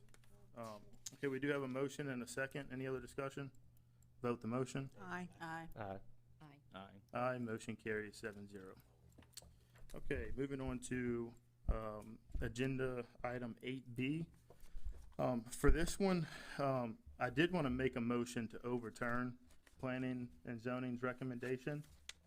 If the council's okay with that, I'll go ahead and make that motion instead of, I don't know instead of voting it the other way. But I'm gonna make a motion to deny planning and zoning's recommendation and approve the application for a variance of 12 foot, 10 feet, resulting in a 7'2" setback to the rear yard submitted by Mark and April Johnson, located at the corner of Citizen Street and Old Spanish Trail, parcel 137J-0-44-213.001. Do I have a second? Second. Second. Second by Councilman Smith. I just brief discussion on why overturning that. Actually, myself, Councilman Smith, and actually Councilwoman Moynihan, we were all having breakfast one morning and went over to this property owner's house. When you look at the house, if really there's a hardship present as well, because where he wanted to do it, they have a main sewer line, I believe, through that property. But when you look at it, he has a 25 foot side yard on one side. He has 25 foot in the front yard, pretty much all the way around the house. And the neighbor is facing Old Spanish Trail. So the way I viewed it, and when I talked to him, I said, you know, I would be okay with this if you looked at it as if your front yard was Old Spanish Trail. And that would mean he would have an 8 foot setback, which I think at the closest point, he would only need 1 foot, if we looked at it as a side yard setback. Right. So I think if, being he's on a corner lot, that's what I'm okay with. I'm only 1 vote, but I know we have a second. If there's any other discussion, be open for it. If not, I'll call it for a vote. Just procedurally, do we have to go ahead and vote on the motion made by P and Z first? P&Z first? Yeah. Yeah. You do not. Oh, we We don't? don't? We just overturn No, it. Yeah, because he made the motion. overturn it. Right, he made the motion. Okay. Overturn it in a second? Okay. That's what I was wanting clarification. Yeah, Jordan made a motion to overturn, correct, Jordan? Was Yeah, it a it was a motion to overturn planning and zoning's recommendation and approve the application. Okay. Any other discussion? Vote the No. motion? Aye, right? Yeah. Aye. Nay. Aye. Aye. All right, motion carries 6-1. Did you vote? Oh, Linda? yeah, I said aye. No, I didn't hear Linda. Yeah. Oh, okay. Yeah, she did. I didn't hear neither, that's why I was waiting. Oh, Okay. I'm sorry. I didn't hear Aye. Linda. Is it 7? All right, moving on to, it was 6-1. Moving on to agenda item 8C, a motion to follow planning and zoning's recommendation and deny the application for a special use district to allow a private 7-cottage residential development on property to be recorded on a condominium plat submitted by FE and SE Investments located at the 600 block of 3rd Street, parcel 149N-0-30-238.001. It was approved 5-1. Have a motion? Motion? Motion by Councilman Smith, second by Councilman Lewis. Any discussion? Vote the Yes. Is he still out there? Yeah. I just wanted to clarify that the reason you are going out for these special exemption. Special use district, okay, is because of a recommendation from Jeremy. Is that correct? Yes. The whole goal is to just change the road from concrete to a crushed. Well, And let me just clarify that a special use district would still have to follow your subdivision regulations. So what would actually need to be required here, now a special use district has some merit in a situation like this to maybe not go with your planning and zoning guidelines if you need funky lot lines or whatever the case may be. There's some residential uses for a special use district, but you would still have to follow your subdivision regulations. So what would ultimately happen is you have to ask to a variance to your subdivision regulation is where that would come in for putting in a limestone road. What would be the bearing if we're gonna use a special use on a condominium plat? So is that gonna be, what are gonna be the building standards? Are we gonna follow the R1, R2, what do we currently have, R1, R2, R3 building setback standards? Well, This is so a condominium. typically when you ask for a special use district, you're creating your own, the idea is to create your own zoning district is what you're asking for. I'm not familiar enough with this, Kyle, to tell you exactly what they are asking for.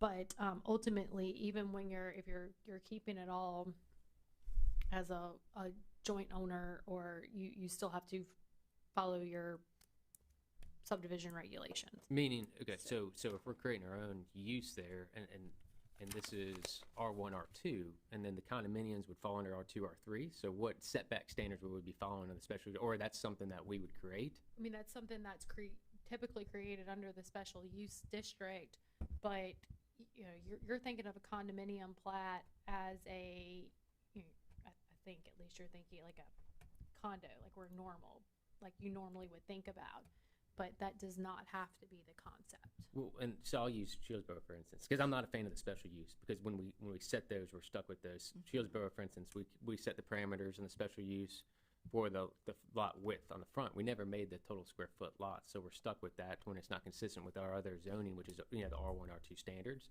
So I don't even think we have a clear visibility as to what the parameters of a special use for a condominium plat would be to even have an educated decision on this. So again, I would think all those details need to be thought through before it's even brought up as a possibility. Because once we set it, then it's there for good, and we haven't had all those details. And he already has an approval. I think I would take Cliff's advice and approach the council and with well, not the council, but planning and zoning with an exception, like with the road, instead of changing the whole district use. It would just be the surface of the road. There'd just still be the necessities of ensuring the proper drainage and everything that goes along with that. Infrastructure. It would that's when you would ask for a variance to your subdivision regulations. Right. I can't point to. I don't have those with me tonight, but which they were granted originally, as Cliff had mentioned, for those specific lots. And note, and again, I'm not saying it's this situation, but in times past, when you say family compound, that can always change, dynamics change. So we don't put much stock into that, and we want to ensure that in the future this does not create more issues. And we've seen it happen, so we want to make sure there's safeguards in place. But the way you're going about it, I don't agree with the special use. We didn't invent it ourselves. Right, I understand we that. just, I get that. you know, we just want to build, you know, as Buddy said, we're probably going to build a gathering house, and we'll probably have 3 more houses, and it'll probably sit like that for 10 years. So. And I think also, then you're done, and when I look at this, it's all one parcel. You know, the last one we approved, I believe it had the parcels split out, right? Sure, and we do not have a problem with the original way it was done. The only thing that we asked for was, you know, we came up with all of our construction costs meeting the current regulations, and the costs were just, it's really good. It's a family compound because we're creating very large lots. Typically, people don't have lots, you know, this big for new developments. And so that the cost is just dramatic with following the higher standard. So if, you know, if we could get the road as a limestone road, and if y'all don't think that would be a major problem, then I guess we would go back to the planning commission and ask again. You know, I don't know if I can get a feel for what y'all think, if y'all would be okay with that, because ultimately it's going to come to y'all anyway. Correct. Well, depending on how we vote, you'll know how we feel. I would be about the. But, I'd be more open to that than a special use district, because that just opens up a can of worms down the road. Yeah, we that can't. And might you're not put creating you back a in. huge tax bill too by having it one parcel. I mean, I don't know if y'all have a trust or something in place to take care of that, but you're creating a huge tax bill. They're people. They're going to pay the least amount of taxes as possible. I'm sure. It's hard for me to tell you that. Yeah, come back that route, and you know we'll approve it, because you're going to have a whole nother public hearing. Somebody might come from the public with a great point against it, or somebody. Just bring plans forward, and then we'll take a look at that. Take a look. Yeah, I understand. Like I said, we don't like wasting time. We like being able to do it, but also realize there's a separate entity between administration and planning commission. I mean, it's a perfect system, you know. So I realize that there's a disconnect, but hopefully our intent is just to have a crushed limestone road. That's it, a private driveway. Any other questions, discussion? We did have a motion. Thank you. Oh, thank you. We did have a motion and a second. If there's no other discussion, I'll call for a vote. Motion to deny? There's a motion to deny. Aye. Aye. Aye. Aye. Aye. Aye. Aye, motion carried 7-0. Okay, moving on to agenda item 8D, a motion to follow planning and zoning's recommendation and approve the application for a variance of 2 feet resulting in a 3-foot side yard setback to allow the construction of an accessory structure / pavilion submitted by Ray Montjoy located at 355 Main Street, parcel 149E-0-29-277. It was approved 3-2. Motion. Motion by Councilman Smith. Do I have a second? Moynihan seconds. Any discussion? Vote the motion. Aye. Nay. Aye. Aye. Aye. Aye. Aye. Motion carries 6-1. Project updates, looks like there are none. Ordinances, there's none. Moving on to the city clerk's report, agenda item 11A, a motion to approve the docket of claims 26-044 dated August 18th, 2026 in the amount of $1,205,097.65. Motion. Motion by Councilman Smith. Do I have a second? Moynihan seconds. Any discussion? Vote the motion. Aye. Aye. Aye. Aye. Aye. Aye. Aye. Motion carries 7-0. Thank you. Councilwoman Holmes has left the room at 7:02.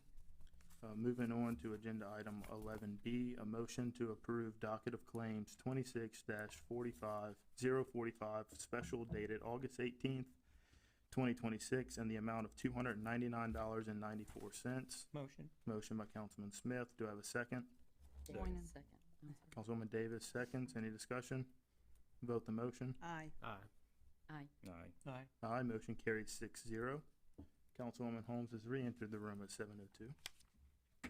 Agenda item 11C, a motion to approve the docket of claims 26-046 special dated August 18th, 2026 in the amount of $814,202.64. Motion. Motion by Councilman Smith. Do I have a second? Second. Second by Councilman DeSalvo. Any discussion? Vote the motion. Aye. Aye. Aye. Aye. Aye. Aye. Aye. Motion carries 7-0. Moving on to 11D, a motion to approve the docket of claims 26-047, an addendum dated August 18th, 2026 in the amount of $34,110.55. Motion. Motion by Councilman Smith. Do I have a second? Moynihan seconds. Councilwoman Moynihan seconds. Any discussion? Vote the motion. Aye. Aye. Aye. Aye. Aye. Aye. Motion carries 7-0. Y'all are on the same wavelength there. Y'all are fighting for them.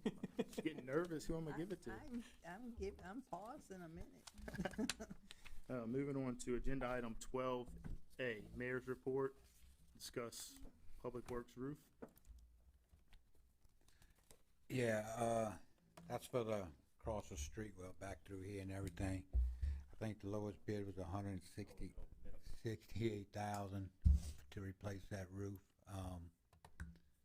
Low bid was not accepted because of lack of information and everything. I think it probably tells you all that now. I think Just they need- forgot to submit Yeah, they forgot some their of the bond, paperwork. maybe. I think they forgot to submit their bond. So anyway, just, I think that, I don't have it in front of me, but I think it was $160-something thousand if we wanna move forward with that, or do we wanna go back out for bids and ask? So what is the How many did we receive? Yeah. How many? Let me see if I can pull it up. I think it was, Yeah. 6, 7. it was a pretty, you had a, Had it was about a, you had a five good of 'em, turnout. maybe six. 6 of them. The Low bid is- packet's in there. I Lowest think at it was 6. I 124. think it should all be attached. Yeah. Highs at 320. They didn't have a bid security company or something, looks like. Yeah.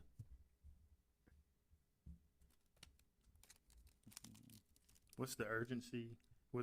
How quickly does it need to be replaced? Is that something we have time to? Well, the problem is think- these bids are, I think they've extended them, so these bids are about to Okay. expire. Oh. Is your urgency of why this is. Yeah, okay. Yeah, so May.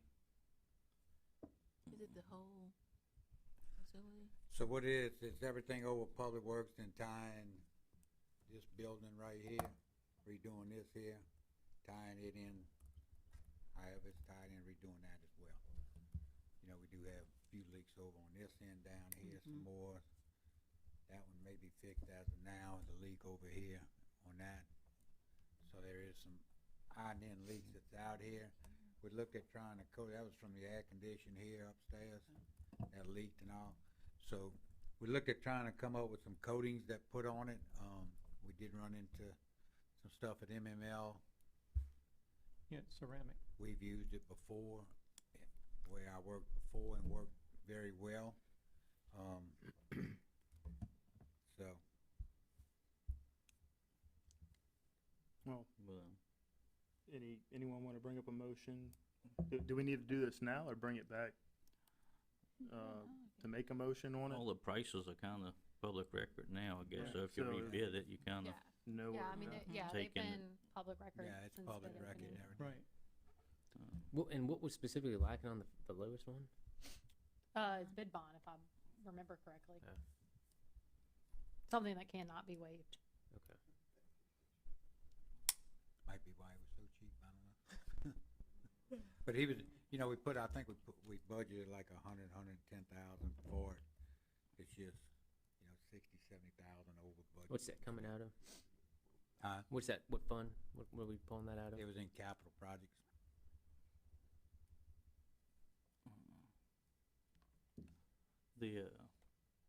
didn't that one forget to subtract? Everybody else had a deduction, and they had a $65,000 increase on their bid. You think they did that math wrong? I mean, look at the bid tab sheets. For alternate one, everybody else deducted money, and he went up 65,000. I wonder if Could be different, maybe so. depending on the contractors, different methods of doing things. And what's the recommendation on the base bid and the alternate or base bid? So we got alternate number one, alternate number two, one and two. What was one? See, It has base bid plus alternate one, and then base bid plus alternate one and number two. I'm trying to, one of, wasn't one of the alternates was like painting remember it was window replacement. painting and window The replacement? window replacement. Is that what? Out front is one. And one was for Aluminum storefront. standing seam roof. Yeah, Do a standing seam. to stand, yes.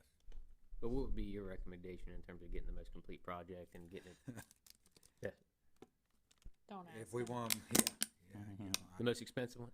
No, no, believe me, no. You know, I believe in some of the coatings on it, that you can come in and coat it, it's not like it's rusted through, but it is leaking, take the skylights out and see what we can do.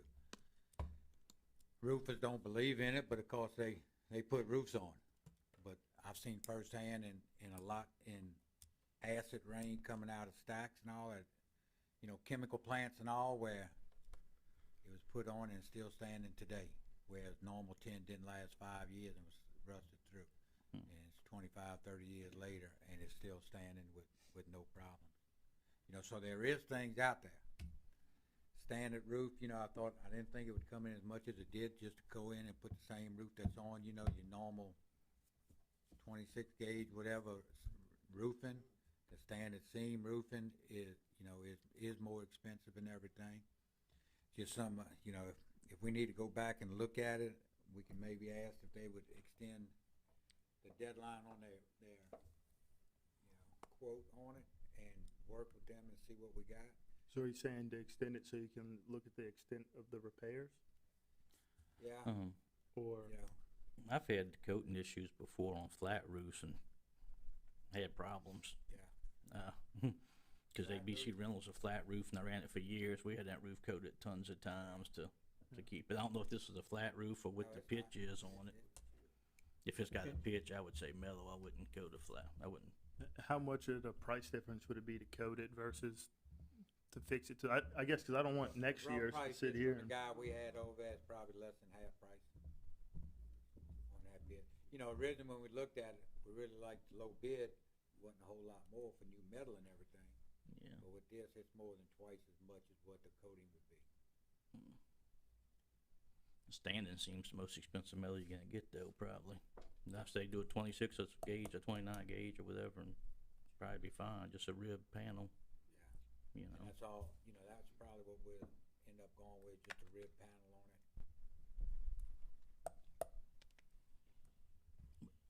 All right, so I guess from council, are you, what are you wanting us to do tonight? You just want I'd like to to discuss hold it? off to next meeting and make a presentation, one or the other. All right, how long do we have them to hold these bids? Cause I'm thinking of The worst case scenario, we just have to go back out for bids. and then all these are public Well, now. Yeah, Why are we that's the waiting? issue.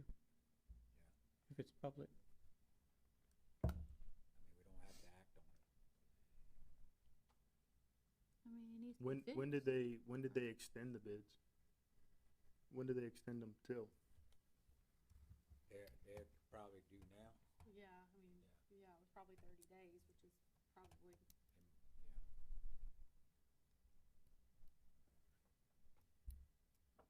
So, No. you know, we'd like to wait and see. Okay. And like I said, worst case, go back out for bids or come up with another game plan. Change the specs for the bid. Yeah, or any of these bids don't have the coding, right? So I'd like to see what With that the code? comes in. Okay. Looks like, Sounds good. since you're bringing it up. Is the coding not just a Band-Aid? I mean, we're gonna eventually have to fix it, right?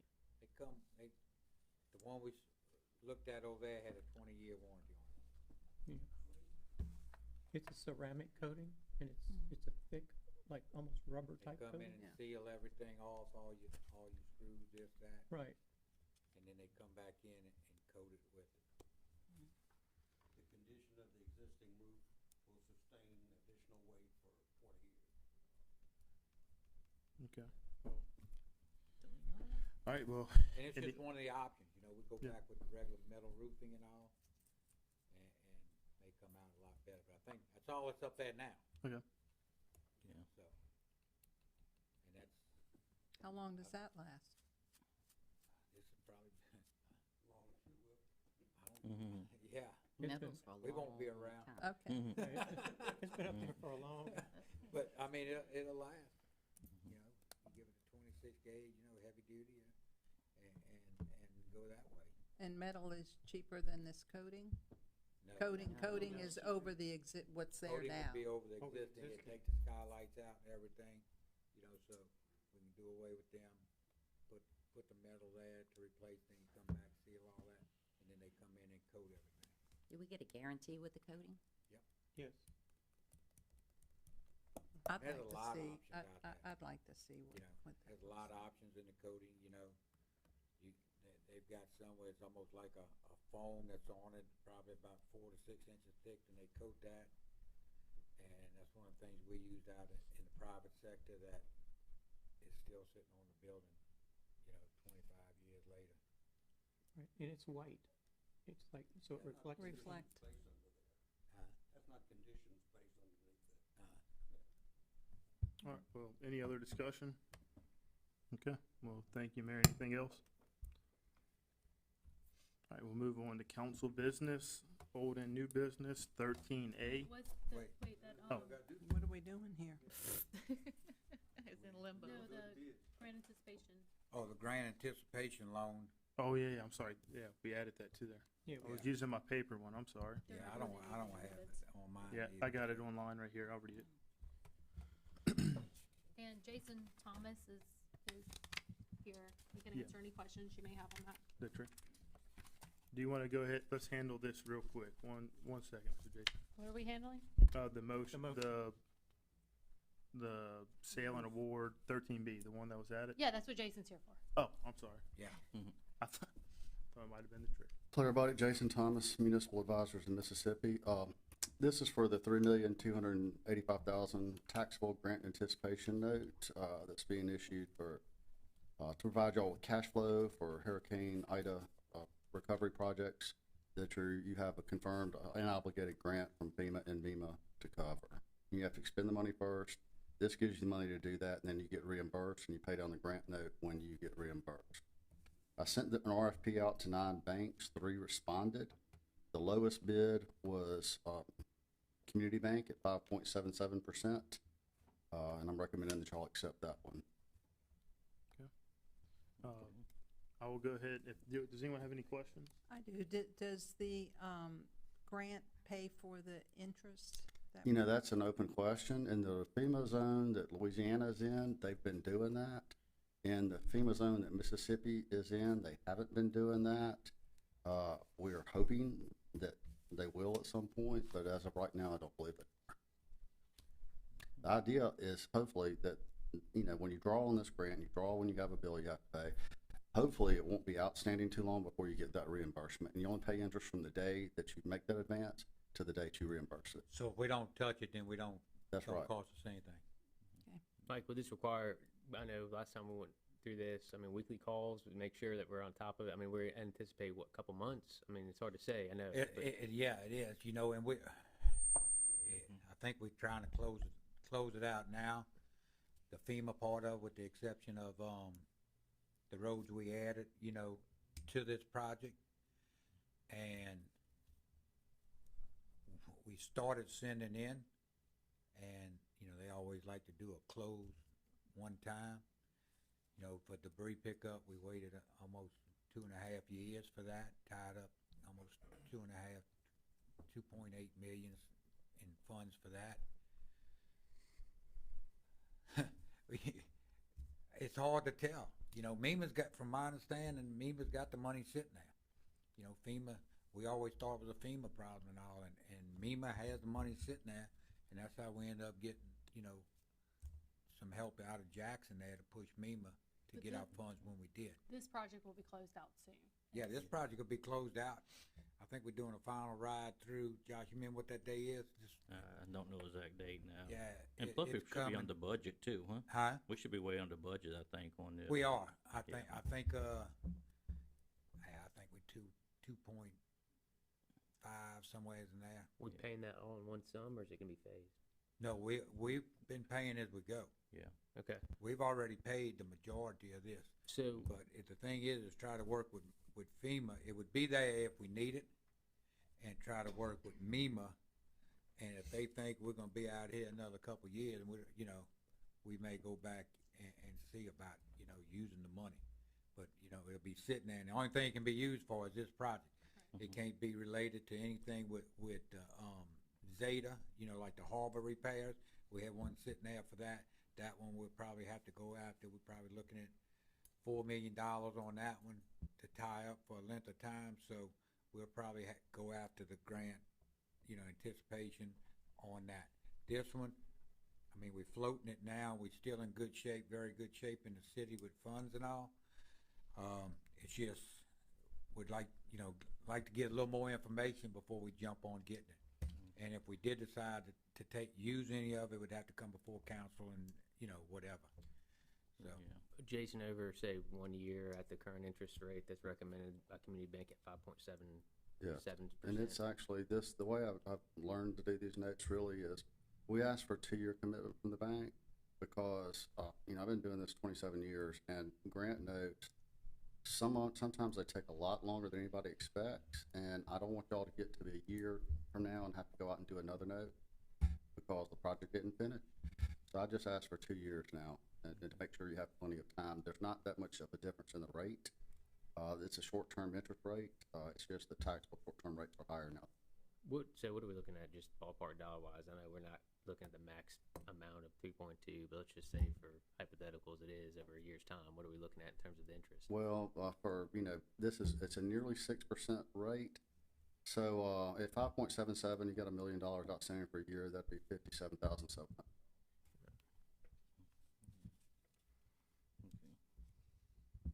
Okay, any other questions? Any other discussion? Okay. I'm good. Pull it back up, I'm sorry. I'll call for a motion directing the sale and award of a taxable grant anticipation note, non-revolving line of credit, Series 2026 of the City of Bay St. Louis, Mississippi, in the maximum principal amount of $3,285,000 to and authorize the execution of a term sheet regarding such sale by the mayor and city clerk.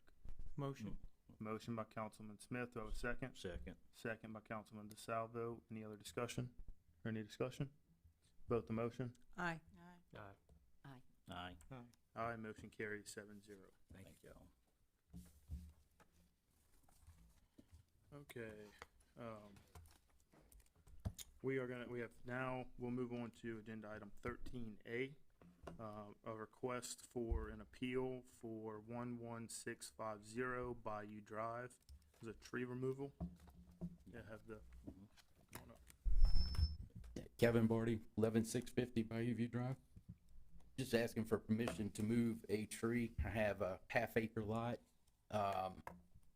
Trying to center the house on the lot versus putting it all the way to one side. The side it would go on would put me within 25 foot of the house next door. Hate to take the tree down. More than willing to plant other trees, just asking, see what we can do. Zoom into the picture. I spoke with him prior to the meeting about what he would have to do for free planting and everything, and get with Ricky. I think it's like 12 45-gallon trees, maybe Ricky told me. That sound right? I think that's a 24-inch tree. Yeah, inch and a half, whatever they, inch and a half, 2 inch.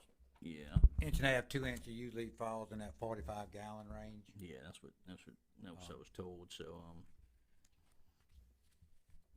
I think it would have better looking trees probably, because this one looks like it hasn't been trimmed or pruned or nothing else. Probably the damage when the lot was cleared years ago or something. Just looks rough. I mean, I'm nervous too. Building is close to, it may end up dying. You know what I mean? Just trying to keep space. I mean, it's a unique spot on Bayou View right there where everybody's got 2 to 3 lots. So just trying not to build right on top of the, the people next to us is all. So you have, if I'm looking, you have 2 lots? I have 2.5 lots. 2.5. Yes. So you have half of, I guess, 36. You have 35 and 34. Correct.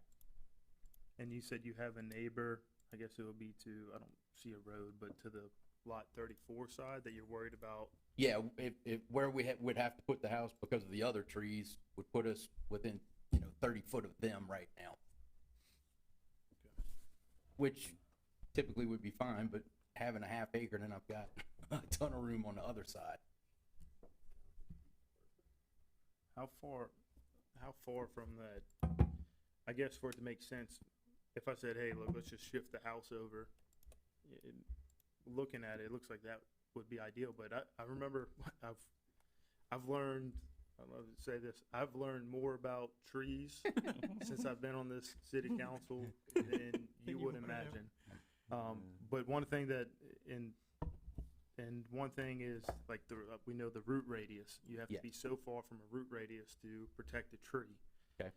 So I guess if someone may know, how far would they have to move it? Would it be? Some of them are 20 feet, 25 feet. And if you did that, that really puts Yeah, I'm going to be right on top. Right now, 24 foot between the neighbor and myself, I am right at the drip line of the tree. Right. Yeah. Now, I know this would be, I assume, a raised house, Yeah. being where it's at. So I guess maybe the root radius, maybe not as important. I think it's a slab that is worried about, but yeah, the tree is. I was thinking when I looked at it originally, I was just gonna say bump the house either back and over, but Yeah, there's another bigger tree in front of that one, and then also there's 2 oak trees on the same side as the house that I'm concerned about, where if we move it over, the driveway is gonna be right on top of those also. So it's nice because we do have trees out there, but and it looks like it is a smaller.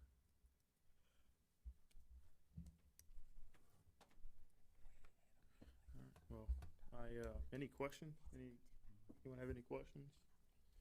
Okay, does anyone want to make a motion? I make a motion to overturn, to allow them to cut the tree down with the stipulations of replacing it with what is required in the tree ordinance to remove it. We have a motion on the floor. Do we have a second? Second. Second by Councilman Smith. Any other discussion? All right, if not, I will call for a vote. Nay. Nay. Nay. Aye. Aye. Aye. Aye. Motion approved, 4-3. 4-3. Thank you, sir. Thank you. 4-3. 4-3. Okay. Jordan was your deciding factor. What you sorry about?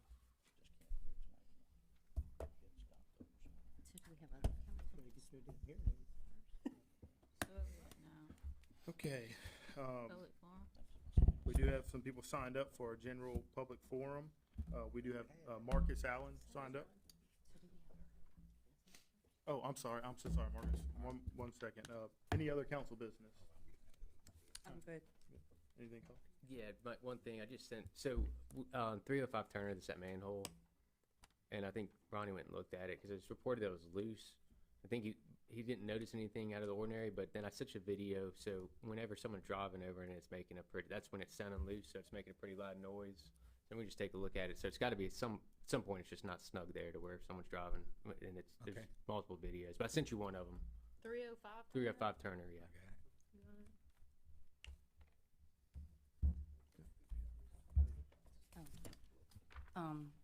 We have, Councilman Lewis, left at 7:26. Okay. So I have the handout. I copied the first paragraph actually off of MDOT for a grant that they are providing. I just need to be supervised on how do we go about applying for a grant. It may fall within Ward 5, it may fall within some of Ward 1, depending if we did get a bike path or a sidewalk set up. And to see what we could do, we have until September 30th to apply for this grant. They get either sidewalks or bike paths and lighting they would provide. Yeah. You know, we've been trying to find some grants. Hopefully this one here may come through with, that ditch on Blue Meadow right past the school in that area. Deep ditch, narrows down the road and everything. So, you know, we'll go after something here to try to maybe get some funds for. I would say, I would suggest set up a meeting with, the mayor and come look and pull up the grant application and just Yeah, let me know start when you, plugging away. let me know when you set that up. I'd like to. Cause there may be, Ms. Don't feel Lindsay, I free just to don't go know enough touch about them. this grant. There may be a resolution, or there might be something that you guys need to pass. You know, committee funds, I don't know. So I just don't know enough about this grant, but, so I would just say, let's all get together and pull it up and look at it. I guess the main thing is just, and it doesn't have to be a vote, just make sure everybody on council would be okay Yeah. with applying for a grant for this. Cause there's no use to waste a lot of time applying for one if y'all are gonna say, no, we don't want that. So Yeah. as long as y'all just So kinda we'll give see a what the general match is, if there consensus. is a match. Okay. Some of them's 20, some's none, some's And that's usually what, 20? 20 usually. Well, we'll But it's a include needed Jordan, project. because like I said, depending what side we go, it may be Ward 5 and maybe Yeah, Ward 1. it's a much needed project in that area. And if this isn't, if we can't get it through, through this and through MDOT, can we maybe try through GRPC? That'll be another. I think we have a couple avenues for that. Councilman DeSalvo, you got anything else? Councilman Davis? No, I'm good. No, I'm good. I am, good myself. Okay, if there's no other council business, we'll move on to our non-agenda item. We do have Marcus Allen, if you'd like to come to the podium. Yes, sir. My name is Marcus Allen. I worked for the city of Bay St. Louis for 7 years. Started out as cutting grass all the way to utility supervisor. I've been working in utilities for about 27 years. And just here lately, and within the last 8 months, I was demoted to field supervisor with no reason of being demoted. As well, the guy that took my place was here for 8 months, only making $16 cents less than me as being supervisor. And as I get demoted with all the new equipment, more workers, and the SCADA system, the GIS system, I was demoted, and he come back around to make $30 on salary, with I'm still making the same money that I was making when I was supervisor. The only reason that I feel like I didn't make what they wanted to see, because we never had 2 crews, if that's what they were shooting for, but as of right now, 8 months into me being where I am and where he is, we still don't have 2 crews.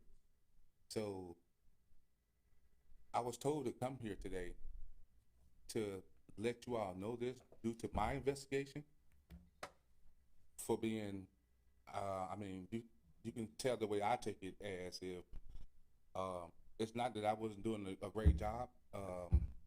My kind doesn't fit that position because there's nothing in 7 years that I done for this city, putting myself on the line. I don't have a trench box. I get down in 10-foot hole with no trench box. I've been covered up before, not here, but I know what it feels like to be dying covered up. But at the same time, no one explained to me that my job was on the line or was up for grabs. I had to look on the city page just to find that out, that my position was available. But no one never explained to me why I lost my position, other than me not having 2 crews. And right to this day, like I say, it's way more. We have way more people now. We have better equipment now than when I was doing it. We have a SCADA system now. We have GIS where we can find things now. But when I was doing it, I had a map. I have to ride and check those lift stations because we didn't have a SCADA system. Plus, get all my work done as far as doing services in this town. And put my life on the line by climbing down in those 10-foot holes with no trench box. You know, I have family just like everyone said here. Why do I have to be demoted when that person was hired in with 16 cents less when he first started than what I was making as supervisor? Now he's at $30 an hour and I still make the same money. And there's no room for growth in the position I have. Well, I have to go to the council to ask for a raise, and that's why I'm here today. And Margaret, I'll let you finish. Yes, sir, and that's why I'm here today, because my position no longer holds any more money from where I was when I was supervisor until now being demoted. Thank you for coming here. I guess from a council's perspective, you know, we set the budget, and administration is usually I understand. Is usually on the HR side, right? And day-to-day operations. Yeah. But so I know it's probably hard for you to come here and uncomfortable. It takes a lot to do that, but you know, and I guess I'll reach out to the mayor and I'll talk to him personally to see if I can find out more to it on an individual level, and you know, I'm sure council will do some due diligence as well. But thank you for coming forward and making a statement. So I don't know what the outcome will be, right? But just well, my thing is that I'm still doing the same job as when I was, you know what I'm saying, the supervisor. Well, when I was supervisor, I worked. I didn't sit back and punch on an iPad. Didn't have that luxury. I didn't sit back and look at a SCADA system to see how long what pump ran where. I had to read it on the wall. But as soon as all these gadgets come available, I get demoted.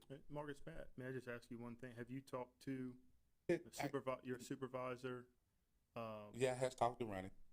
Okay. Yeah, I have. And Have you gotten any resolution with him? Well, no, I just never got 2 crews. I lost my position to a person who was under me making $16 less 16 cents less when they first started here 8 months ago. Okay, you left your job where you were, you came here, and you made $16 less. 16 cents less. Okay, somebody who been here 7 years, you leave. Okay, all of a sudden my position come available. Now you're back, but now you're back and you're on salary making $30 an hour, and I'm still doing your job as of today. There's no one that works with me have more experience than what I do here. No one, because they're from drainage or they're from Rex and Parks or whatever. You know what I mean? So I'm having to teach these guys, and once they figure out what I do for a living, they don't want no part of that. It's not that they don't. When they figure out the work that we do here, as far as utilities, they don't want no part of it. They think they do until they actually in that field.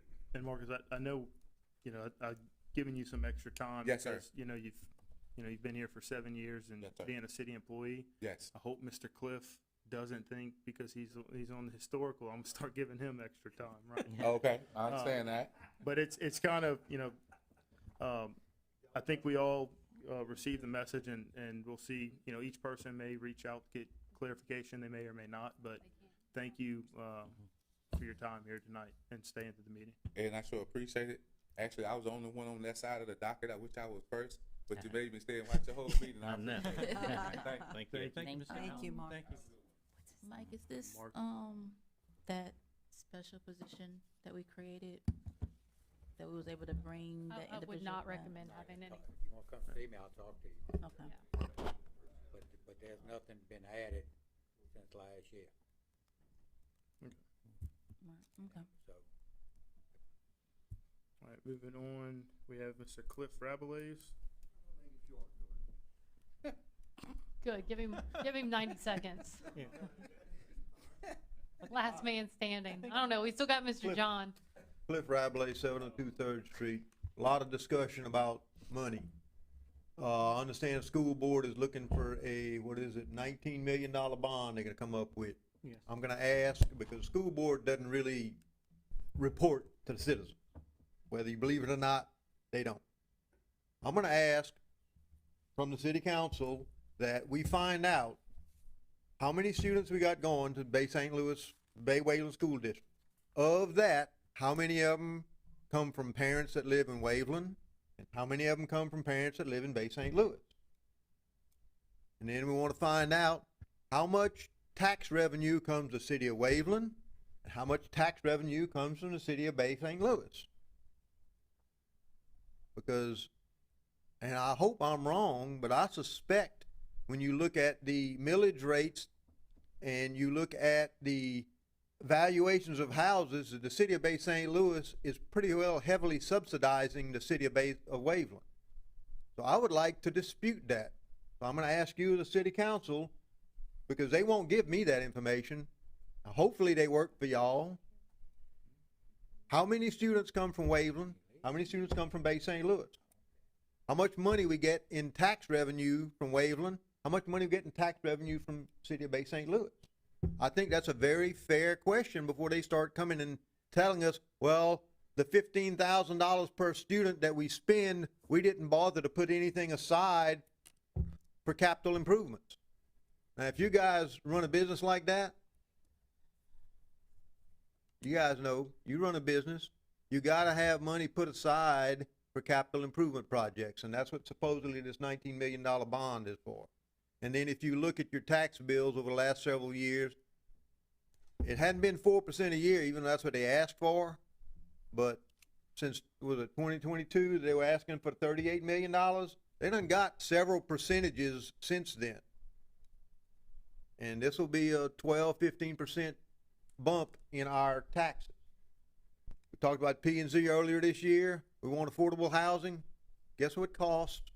Those of us, Bay St. Louis is a city of retirees and second homes. That's who's moving here. Most of us retirees are on pretty close to fixed income. So I'd like to know where our money's gonna go and how much of it goes where. Because I may or may not be supporting a bond issue. And, you know, I'm shy. I won't hardly express my opinion hardly at all. But I do think it'd be appropriate for the citizens of Bay St. Louis to know how much we're paying of that tab versus the citizens of Waveland, and how many kids come from Bay St. Louis, how many kids come from Waveland. Thank you. Thank you very much, Mr. Cliff. When they vote on this bond, is it open to Waveland residents as well as Bay St. Louis residents? They get to vote on it also? Yeah. But it's Do you the know same offhand the last time they millage had rate. one approved? The value of the About- bills are different, but it's the Been same a while, millage rate. right? I didn't think about Probably, yeah. They go 4% every year. All right, well, nobody else is, And that's just what's allowed. Well, no, we don't have a choice. Yeah. Right, we don't have a choice. well, nobody else is signed up for public forum. There's attorney's report, looks like there is none. Do you have anything? You got 30 minutes? Yeah. I'm kidding. Executive session is not needed. Well, I will call for a motion to adjourn the meeting of August 18th, 2026. Motion? Motion by Second. Councilman Smith, have a second by Councilman DeSalvo. Any discussion? Vote the motion. Aye. Aye. Aye. Aye, motion So carries on that 6-0. school bond, Meeting's